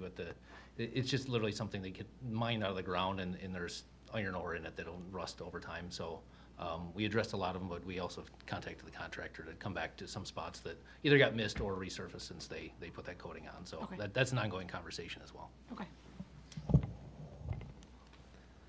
And then the final athletics project is the Stevenson High School pool filtration equipment replacement. We replaced all of the filters, pumps, valves, and piping down in the mechanical room that serves the pool. And then we're also able to regrout both of the pools while they were drained doing this. So I know this pool has caused a lot of issues for the maintenance team over the years, and they are looking forward to us getting into the other two pools in the district. Colin, I want to thank our athletic directors on this topic because we ran over by about a week, I think, Mr. Etu, and it was wonderful to see the athletic directors at Churchill and Franklin welcome the Stevenson swim crew over to those schools while we could finish up this work and make sure we had the testing done due to the additional grouting work. And if you haven't been over there, it is so cool to go down below and look at these filtration tanks. I mean, I know it's kind of new for me, but it was super exciting to get a tour of this. So this is amazing work. Makes me a little claustrophobic down there. I think I'll pass on that one, but thanks. It looks great from the photo. Yeah. So this is some of the non-glamorous stuff that it is the sinking fund that allows a project like this to happen, that not everybody understands that 3 high schools, 3 pools, and there's a lot of equipment down in the basement. Yes, that nobody sees that it's at the end of its life and was giving grief to the maintenance.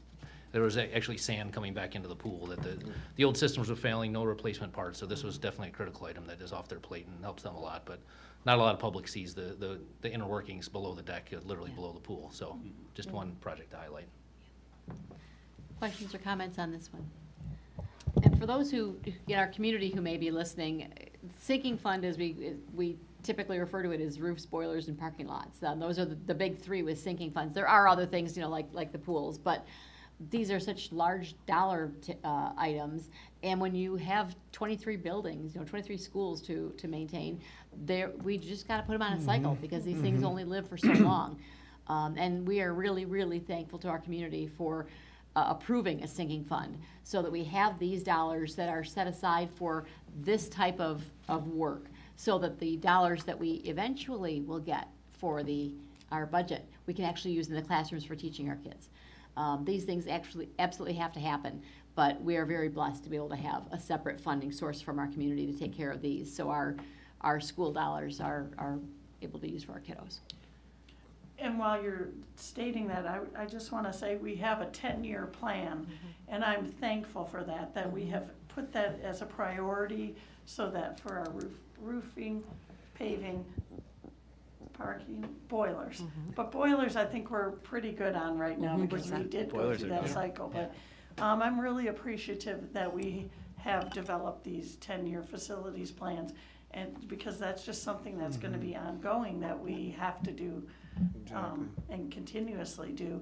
And I want to thank, again, the community for that, because this allows us to be able to keep up our facilities without impeding our kids in the programs that we have. So we are very appreciative of that, the sinking fund and capital improvements and all that. So thank you to our community. Mrs. Oquist? Thank you, Mrs. Burton. I did want to, I'm glad that both of you mentioned what you did, because I don't think we can underscore what these funds allow us to do in our school district and what it allows us to protect in our general fund. Exactly. When we went out in 2019, it was the first time that we had asked for a 10-year, as well as a slight increase in the sinking fund. Request, and our voters did support that in August of 2019. And if we had continued on the 5-year cycle, we would have had to go back out last year already. And so because of the long-term facilities plan, because of our work together and our focus on this, the community really was able to trust that we were going to do what we said we were going to do. And at that time, we did talk about roofs, paving, and boilers. The great thing is all of our boilers have been completed since that 2019. Up until that point, we had done some piloting with the new boilers, but those are complete, which has allowed us to really continue to put some additional dollars toward roofing. And as Mr. Frink said, we're really making some strides there. We are going to be in a very good position by the end of this particular 10-year cycle as far as replacement. Paving projects really are cyclical. As you know, we don't get the same amount of lifespan out of a paving project that we do out of a roof or a boiler. But what that has done is it's freed up some dollars to get to some of these athletics projects, which really have continued to escalate in cost. So where there were things where we thought we would be able to cover that all out of the bond, this has provided some breathing room and some relief because those projects just continue, especially if it involves turfing and things like tennis courts. We've seen those costs just rise exponentially. And that was well beyond even just the costs from COVID and some of the material costs. Those costs have just really skyrocketed. So being able to have the boilers completed has allowed us to move on to some athletic projects to relieve some dollars out of the bond. But I can't imagine if we were trying to do this all out of the capital projects fund. So once again, our community shows up big for our children and for our schools, and we are so lucky for that. And so as we look forward, those sinking fund dollars have been remarkably important to us. We never take those for granted. We continue to keep our long-term facility plan updated, and we have another 4 years out of that still to go. So we appreciate the board's confidence when we suggested going out for a longer period of time that has really proven to match our long-term facility needs and has allowed us to do things in a way that has been very intentional and served us well. So thank you. And I guess just to add and kind of wrap everything up, we did have a good summer, very busy summer. We have another busy summer planned for next summer, and then we are expecting to return about $175,000 in contingency back to the sinking fund. So that's a great way to end the presentation. Yeah. That's really good. Good strategy. Yeah. I'll take a note. That's great. Excellent. That's good to hear. Excellent, thank you. Now, those contingency dollars go back into the sinking fund, correct? That is correct. Yes. Yeah. Okay, all right, just double checking. All righty. Any other comments or questions on this item? No? All righty, next item on our agenda is 5C, our quarterly dashboard update. Okay, well, I'm here, you know, everybody that's a veteran here is like woohooing. And I was meeting with Mr. Weber and saying, how am I gonna introduce a quarterly dashboard? Mr. Weber, I tend to be a bit wordy. And I said, I'm gonna visit my friend Copilot. And here's what Copilot said for our fans in the audience tonight who maybe don't have as much knowledge as all of you do. A quarterly dashboard is a strategic tool designed to keep our Board of Education, our staff, and community informed and engaged throughout the life of our bond projects. It provides a transparent, high-level overview of how bond funds are being used, the status of each project, and whether we're staying on schedule and within budget. Is that about perfect or what? We're leaving everybody. So I'm going to turn it over to Brian now, you should have a handout, and he's going to go over the highlights of our September 25 dashboard report. Thank you, Mr. Green. Can I say Phil who? Phil. With that note, thank you. We'll start on the top left.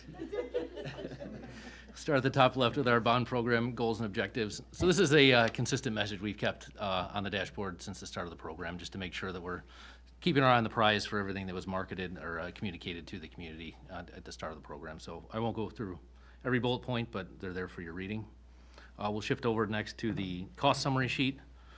Give a little high-level overview of each column so everybody understands the dollars we're looking at and highlight a few points here. So our current budget, column A is $190 million. That consists of our original 186 that was on the bond program, plus accounting for over $4 million of earned interest that has been accrued over the program.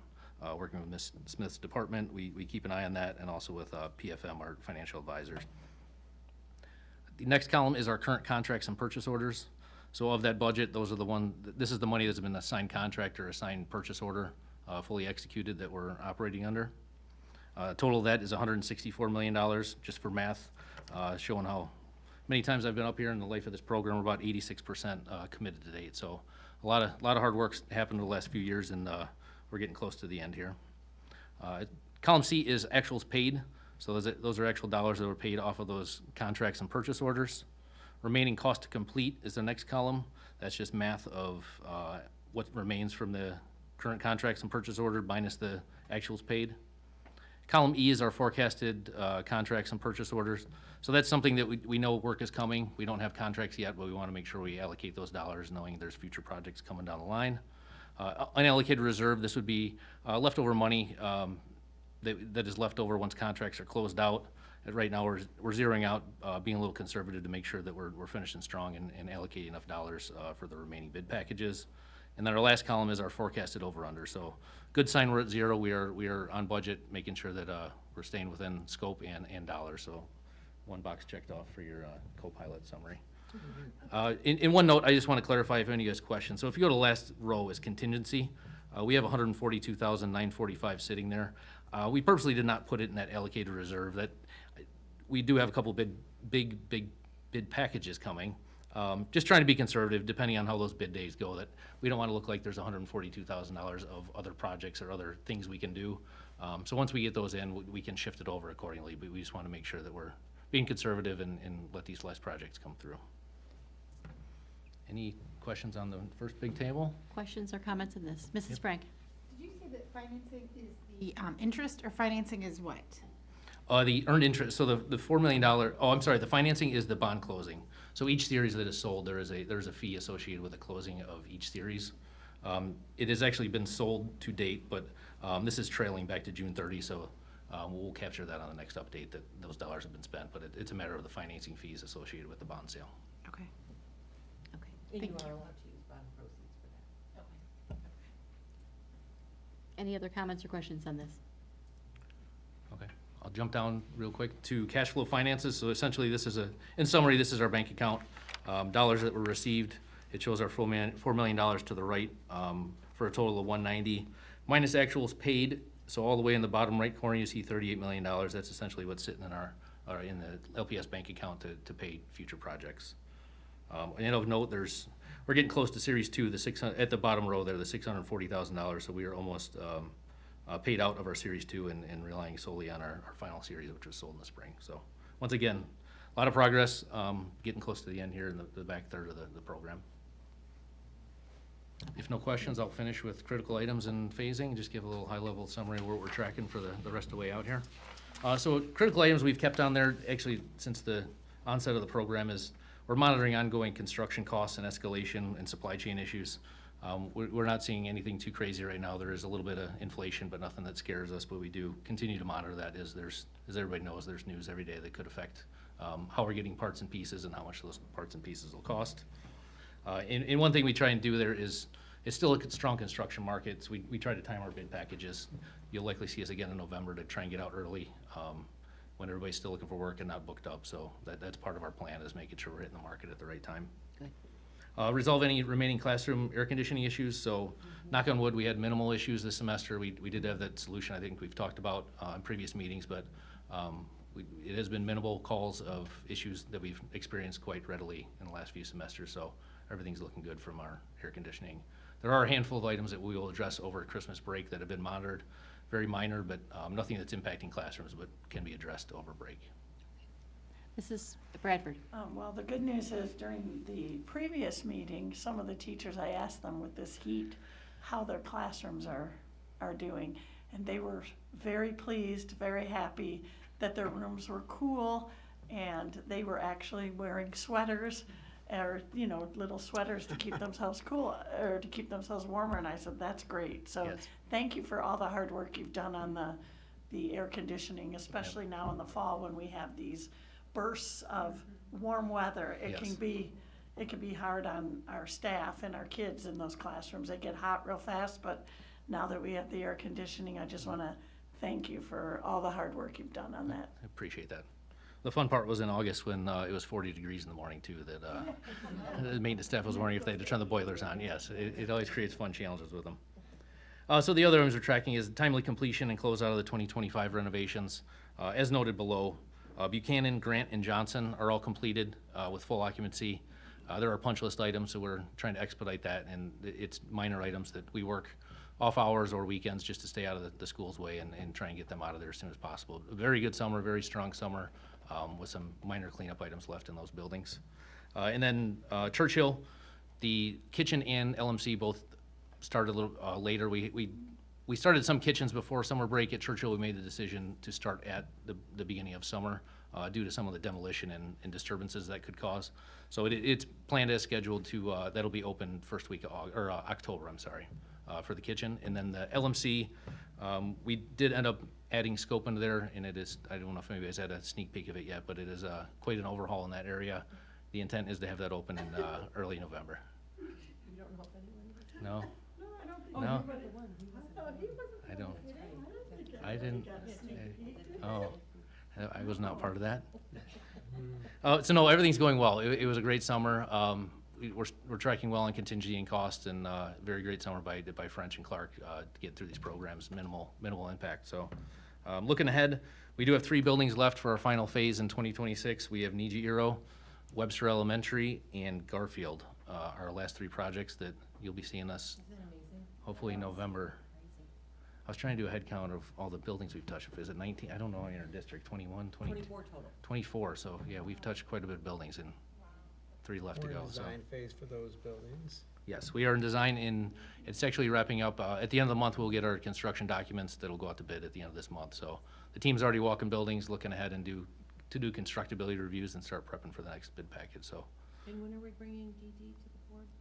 DD is next month. You will see French next month. They'll show some floor plans of the scope and then lead into contractors in November.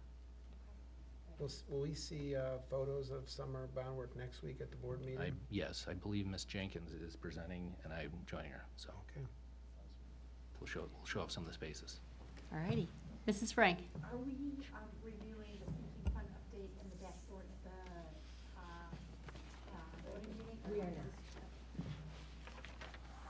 All righty. Any other questions on the quarterly dashboard? All righty. Thank you for this. This has been around for a lot of years, but it really, with this magnitude of bond work, it really does help to keep a pulse on Yep. the big pieces. Yep. Oh, one more. And this does get posted to the LPS website. We'll transfer it over excellent. and make Good. sure that it's for, yes, it does. Okay. Any other comments or questions on this? All righty. Then we're on to 5D, which is the purchase of laptops. And So, I think it's so just Mr. the Green? gentlemen get to leave. Thank you, Mr. 2 of our Glover 3 and gentlemen get to Colin. leave. Colin, Appreciate thank it. you. Thank you, Thank you Brian. for being here. Have a good evening. You too. Such exciting updates. This is one that you might hear a cheer from for the folks to my left here after I review this. As part of the planned technology replacements, Michael, under our 21 bond program, there is a big part of that bond money that involves technology. Part of that replacement program that they have is that are looking at purchasing, and they're recommending the purchase of 90 Dell laptops for LPS administrative staff and coordinators in academic services. We recommend awarding the purchase to People Driven Technology, Byron Center, Michigan, in the amount of $71,411.90. This will include 50 Dell Plus 16 Plus laptops, Pro Plus. Let me try that again. This includes 50 Dell Pro 16 Plus laptops. I think Tim did that to me on purpose. 40 Dell Pro 13 Plus 2-in-1 laptops, and 40 Dell Pro Docks and 40 storage upgrades for the Pro 13 models. This purchase will be funded through the 2021 bond fund and meets district bidding requirements via consortium pricing through REMC SAVE. So this is something that would have to be voted on next week. This is something that our IT team looks at, gets some feedback on what's out there. You might be wondering why 2 different types of laptops. One's a heavier model with a bigger screen, one's lighter. There's going to be some choice involved in that. On one of the models, there's a memory upgrade so it brings it to equality with the other model. And as I was saying, these laptops that our administrative staff and coordinators and academic services have been using are getting pretty old. They're harder to update, and that's why, just like you said in the previous conversation, we have replacement cycles for paving and roofing and all sorts of different projects. No difference for technology as well. So that's what we're going to be bringing for approval next week to the board. Alrighty. Any comments or questions on this item? Mrs. Frank? Just because you're buying them for different uses, or, you know what I'm saying, a variety of people that are using them. Did you guys have input? Maybe you said this and I missed it. Did you all have input on what type of laptops, or is it basically the IT team kind of said, Yeah, this is so what we think? Tim and his team do a nice job. I can't give you exactly how many people they went out to, but they have some things they do from conferences and some feedback they get from their various meetings in their department. But they also have some models that they do have folks take a look at, see if that's practical, see if it works for what we're doing. There seems to be a pretty high level of comfort already with Dell machines in our district. So it's a little bit of all of that, but we don't have a wide-scale pilot, though, if Yeah. that's what you're asking. No, just wondered, input, yeah. All right. Any other comments or questions on this item? No? Alrighty. That concludes Operations Committee. Thank you for your time this evening. Thank you, Mr. Green. Wonderful job. Thank you, Mrs. Burton. We're going to move on to item 6. We have a few items tonight on policy, Board Policy Committee, and I'll turn it over to Mrs. Frank. Evening, everyone. And I want to thank Mrs. Frank for filling in tonight for Mrs. Acosta as the secretary. So we appreciate you tonight, so thank you so ma'am. much. Thank you, that's so nice. Thank you. We are going to start with Board Policy IDAC Kindergarten, and Mrs. O'Brien is here to talk to us about kindergarten. Thank you, Mrs. Policy. Frank.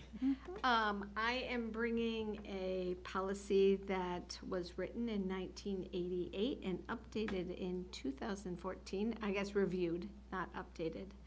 And I am making the recommendation to rewrite the kindergarten policy to read, the Board of Education recognizes the importance of providing a kindergarten education to students, even though it is not required by the state of Michigan. The school district shall offer a full-day kindergarten program to all eligible children residing within the district. The program will be designed to provide developmentally appropriate learning experiences that support students' social, emotional, and academic growth and will align with state standards and requirements.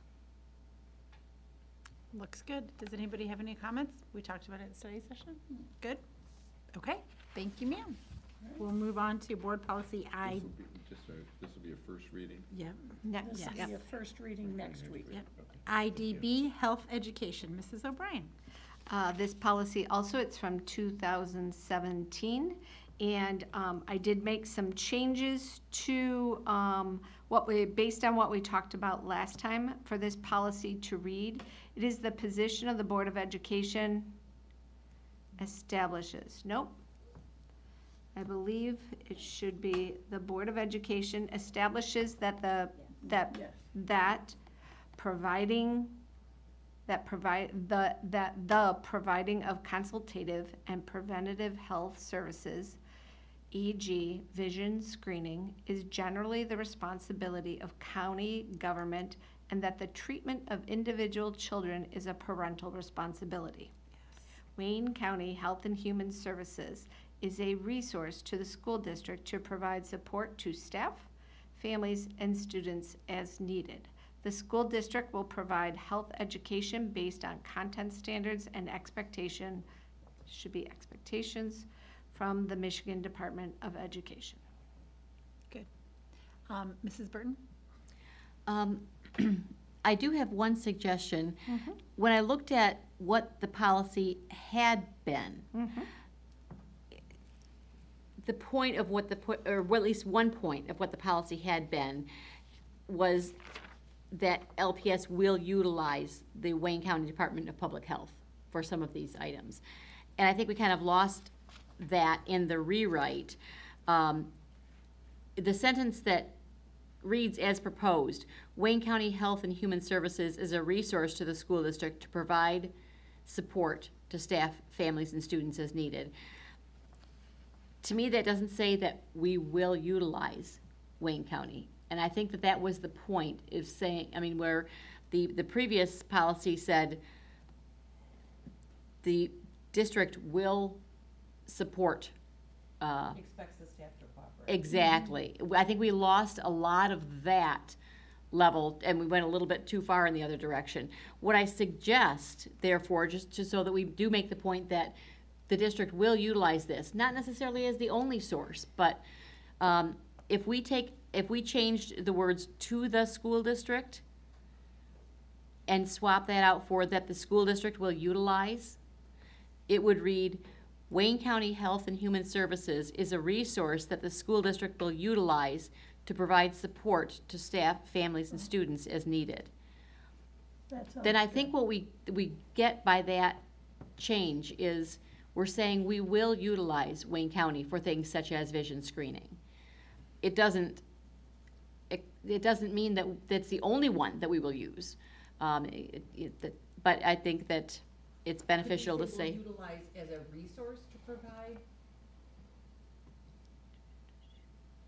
I'm sorry, say that again. What you read, it's instead of taking out, and to take out "to the school district," Will, What I, is a resource that the school district will utilize.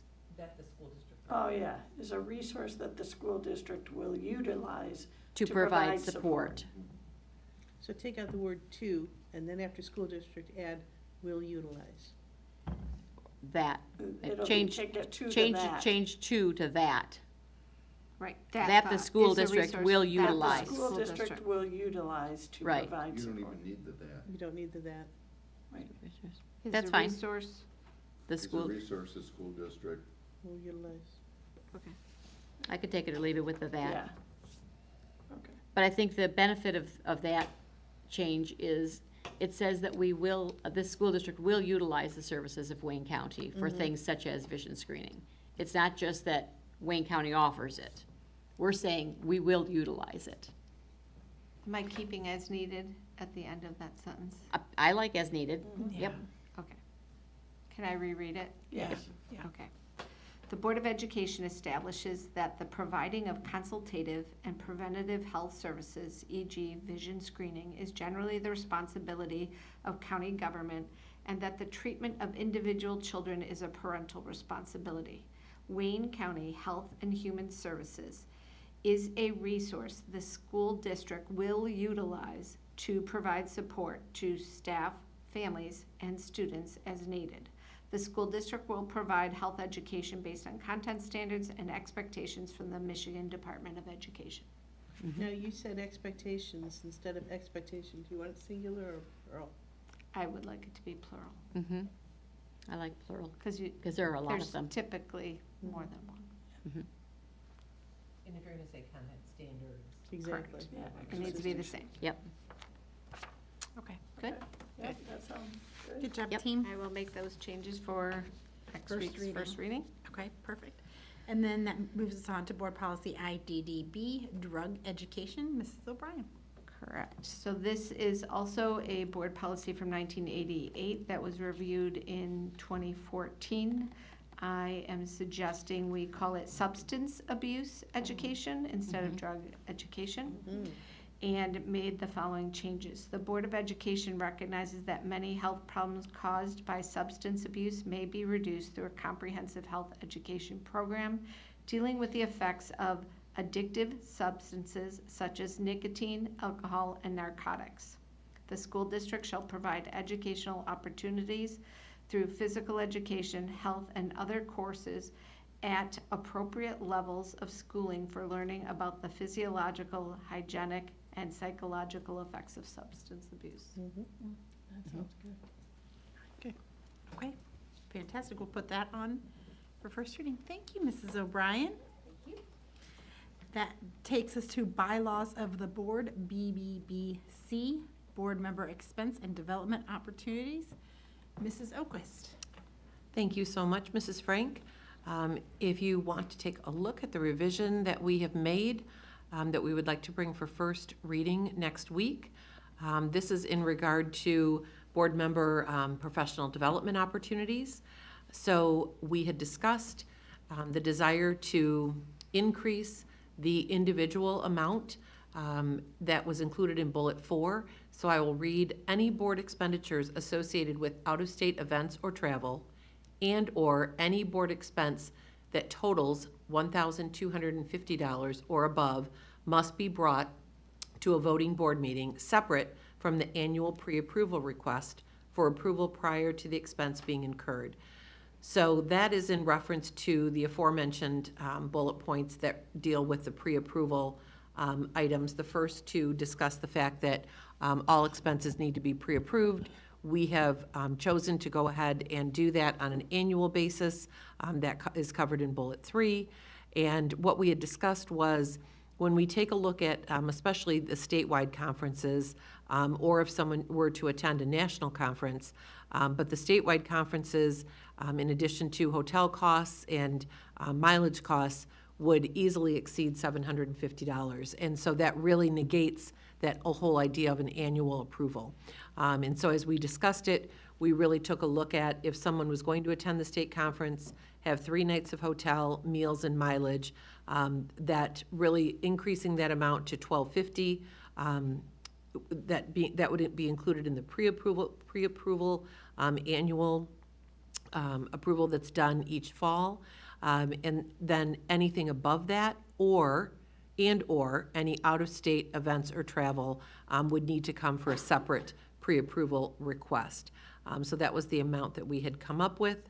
And then I did add below, we had talked about the expense reporting procedure at our study session. Mrs. Smith and I have talked about this, and it may need to be tweaked just a bit from the staff members, because the staff members form includes things like substitute requests and other information that may not be applicable. So what we thought is in October, we could bring to you a proposed form to be utilized by the board, walk you through how that would go, and then it would also involve Mrs. Junta to fill out the portions that would be completed on her end that are normally part of her responsibilities. And so I added the words, well, I'll read that entire sentence. The district standard expense reporting procedure appropriately adapted for the Board of Education will be followed. Because it really isn't appropriate to have the expectation be the standard operating procedure. So if you're comfortable with that, that was not a section we discussed that wording, but I wanted to make sure that worked for you. We will bring that forward. Any comments, Colleen? I do suggest that we add the word member in the 4th bullet after the first 2 times it says board. So it would read any board member expenditures associated. It would read any board member expenditures associated with out-of-state events or travel and/or any board member expense that totals $1,250, ... Okay. Because otherwise, it could be interpreted by some, after the, down the road, it could be interpreted any total board expenditures, and that's Gotcha. not what we're talking about. Sure thing. Perfect. Any other comments? Just one quick thing. I know we talked about the number and where we wanted to land on that number, but if anybody, I don't know if anybody's doing that, but for instance, the annual leadership conference, which we're presenting at this year, but if anybody's going up and taking classes all 3 days, their total would be $1,140, and that's no mileage, that's no food. So with that, I feel like all expenses are going up, right? The annual leadership Right. conference, that is a huge chunk of it. So if you're staying 2 nights, you're well under it. But if you're staying 3 nights, And you're taking the classes. right, that's going to bump it. Yeah, that doesn't include I any wonder if classes. we There's no should classes include there. a different amount. Let's Or- just move it to 1,500. Yeah. Mm-hmm. I would be in favor of moving it to 1,500, then we don't have to worry about it, and, Mm-hmm. And it should hold us for another year at least. yes, Yeah. yes. Yeah. Yeah, just looking at the hotel rooms and the costs, I mean, yeah. It just Yes. looks like that would be a better Because number, those courses but are $100 a piece, so if you take 3, that's another $300, and those could go up, you don't know. right. Okay. Got it. Good We'll make those 2 changes. Thank you. Okay, perfect. All right. That moves us into board policy GAA, non-discrimination. Mr. Abate. Hello, everyone. Hello. This was uploaded, I believe, but I brought paper just in case. Thank you.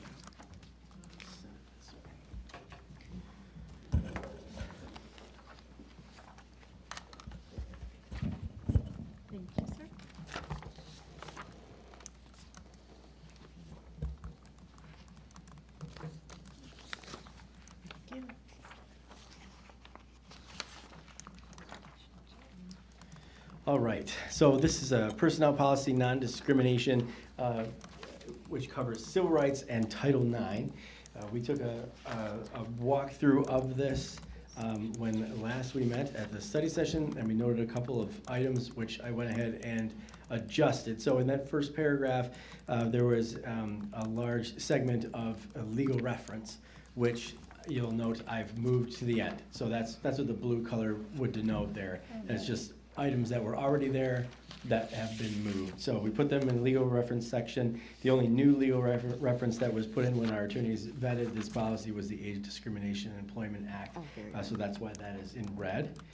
So that is a very comprehensive set of legal references that I think we'd be very comfortable we've hit all the different bases there. Then we also had some conversation regarding an optional piece in terms of the scope of investigation and so forth, which we had noted that we didn't feel was necessary based on our practices. So we've put the crossouts for that particular piece that's on the bottom of the second page, top of the third.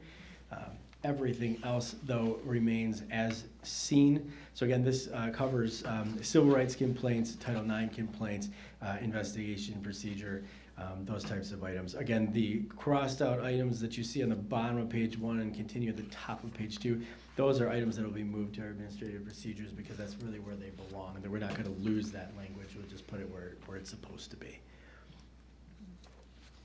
Any comments or questions about that? Mrs. Burton? I have one question, and I'm not sure which way it should go. In the Title IX section, Section 2, so it's under hostile environment and harassment. In the second line, it says, is subjectively and objectively offensive. Is that supposed to be and, or is it supposed to be or? And I don't even know which, I'm not sure which one I think it should be. Right. I don't know. Well, I'll tell you, well, yeah. So it actually, we've worked this a couple different times. So there was new guidance when last we looked at this under the Biden administration, which had changed that to or, right? Which meant the scope of what we would look at and investigate as a Title IX violation was much more broad.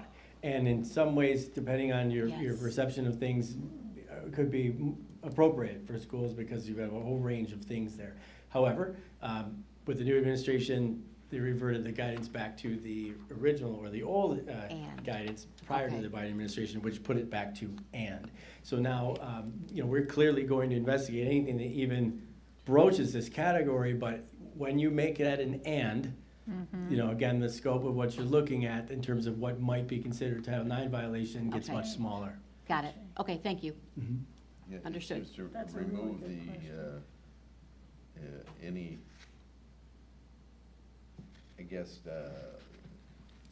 not sure what the right word would be, but it removes any ability to split hairs. Correct. Between subjective or objective. Right. Yeah, it does. There's another piece in there related to whether it is, pervasive and those types of things as well, and those things have been narrowed. So, a one-off comment might not fall into this category where something that, persisted over time might.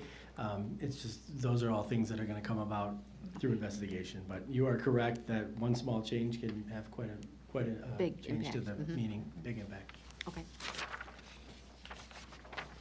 Any other questions, comments? Okay, that goes to first reading. Yes. Thank you, Tony. That was a ton of work on that one. Thank you. Quite well. Thank you. To get us to this point. Okay, and that wraps up Board Policy Committee. Thank you, Mrs. Frank. Okay, we're going to move on to item 7, Human Resources Committee. Mr. McFarland. We do not have anything tonight. Thank you. All right, thank you. Moving on to item 8, the Legislative Committee. Mrs. Jarvis. Thank you. Tonight we will have Mrs. Oakwich help us with the state budget discussion.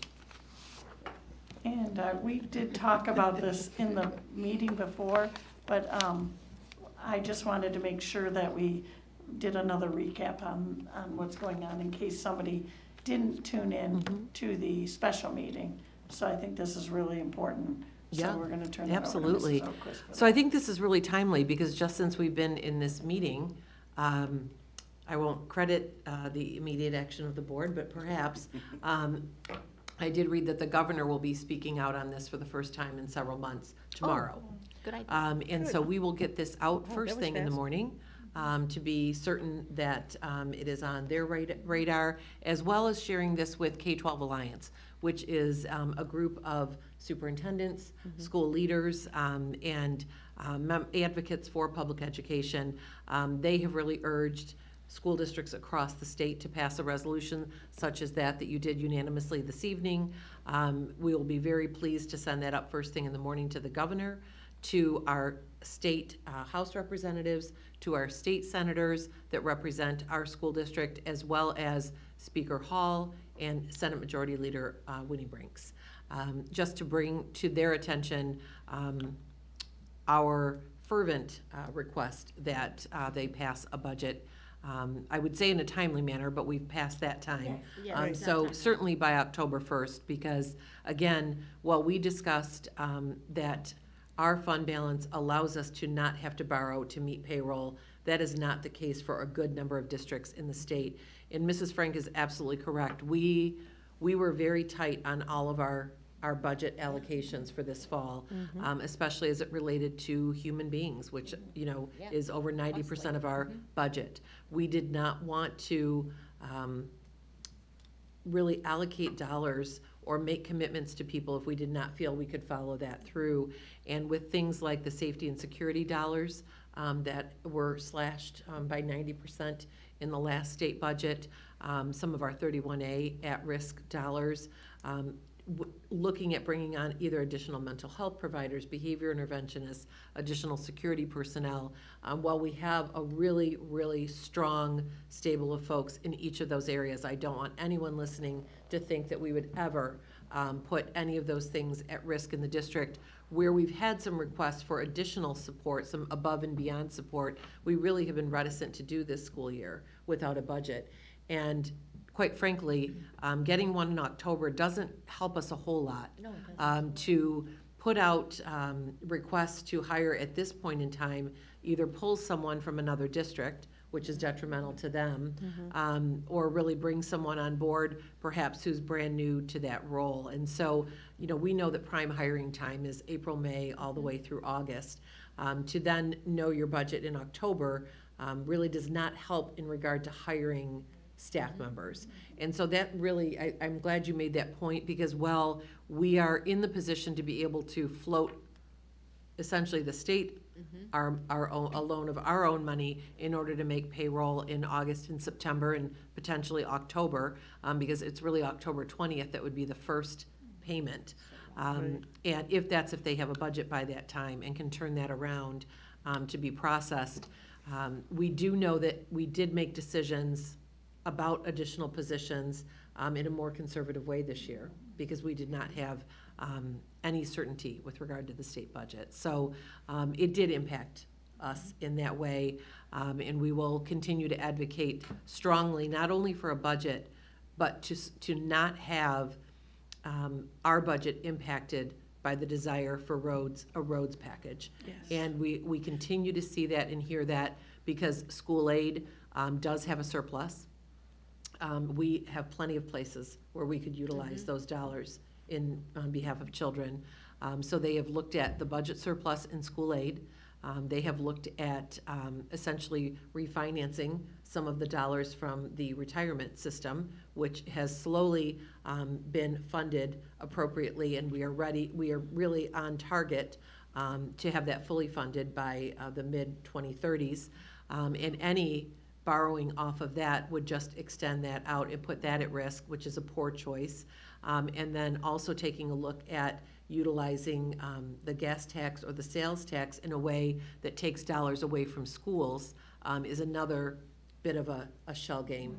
And so we want to make very, very clear that we want this budget to come from the school aid dollars, and the school aid dollars not to be impacted by higher education or a roads deal.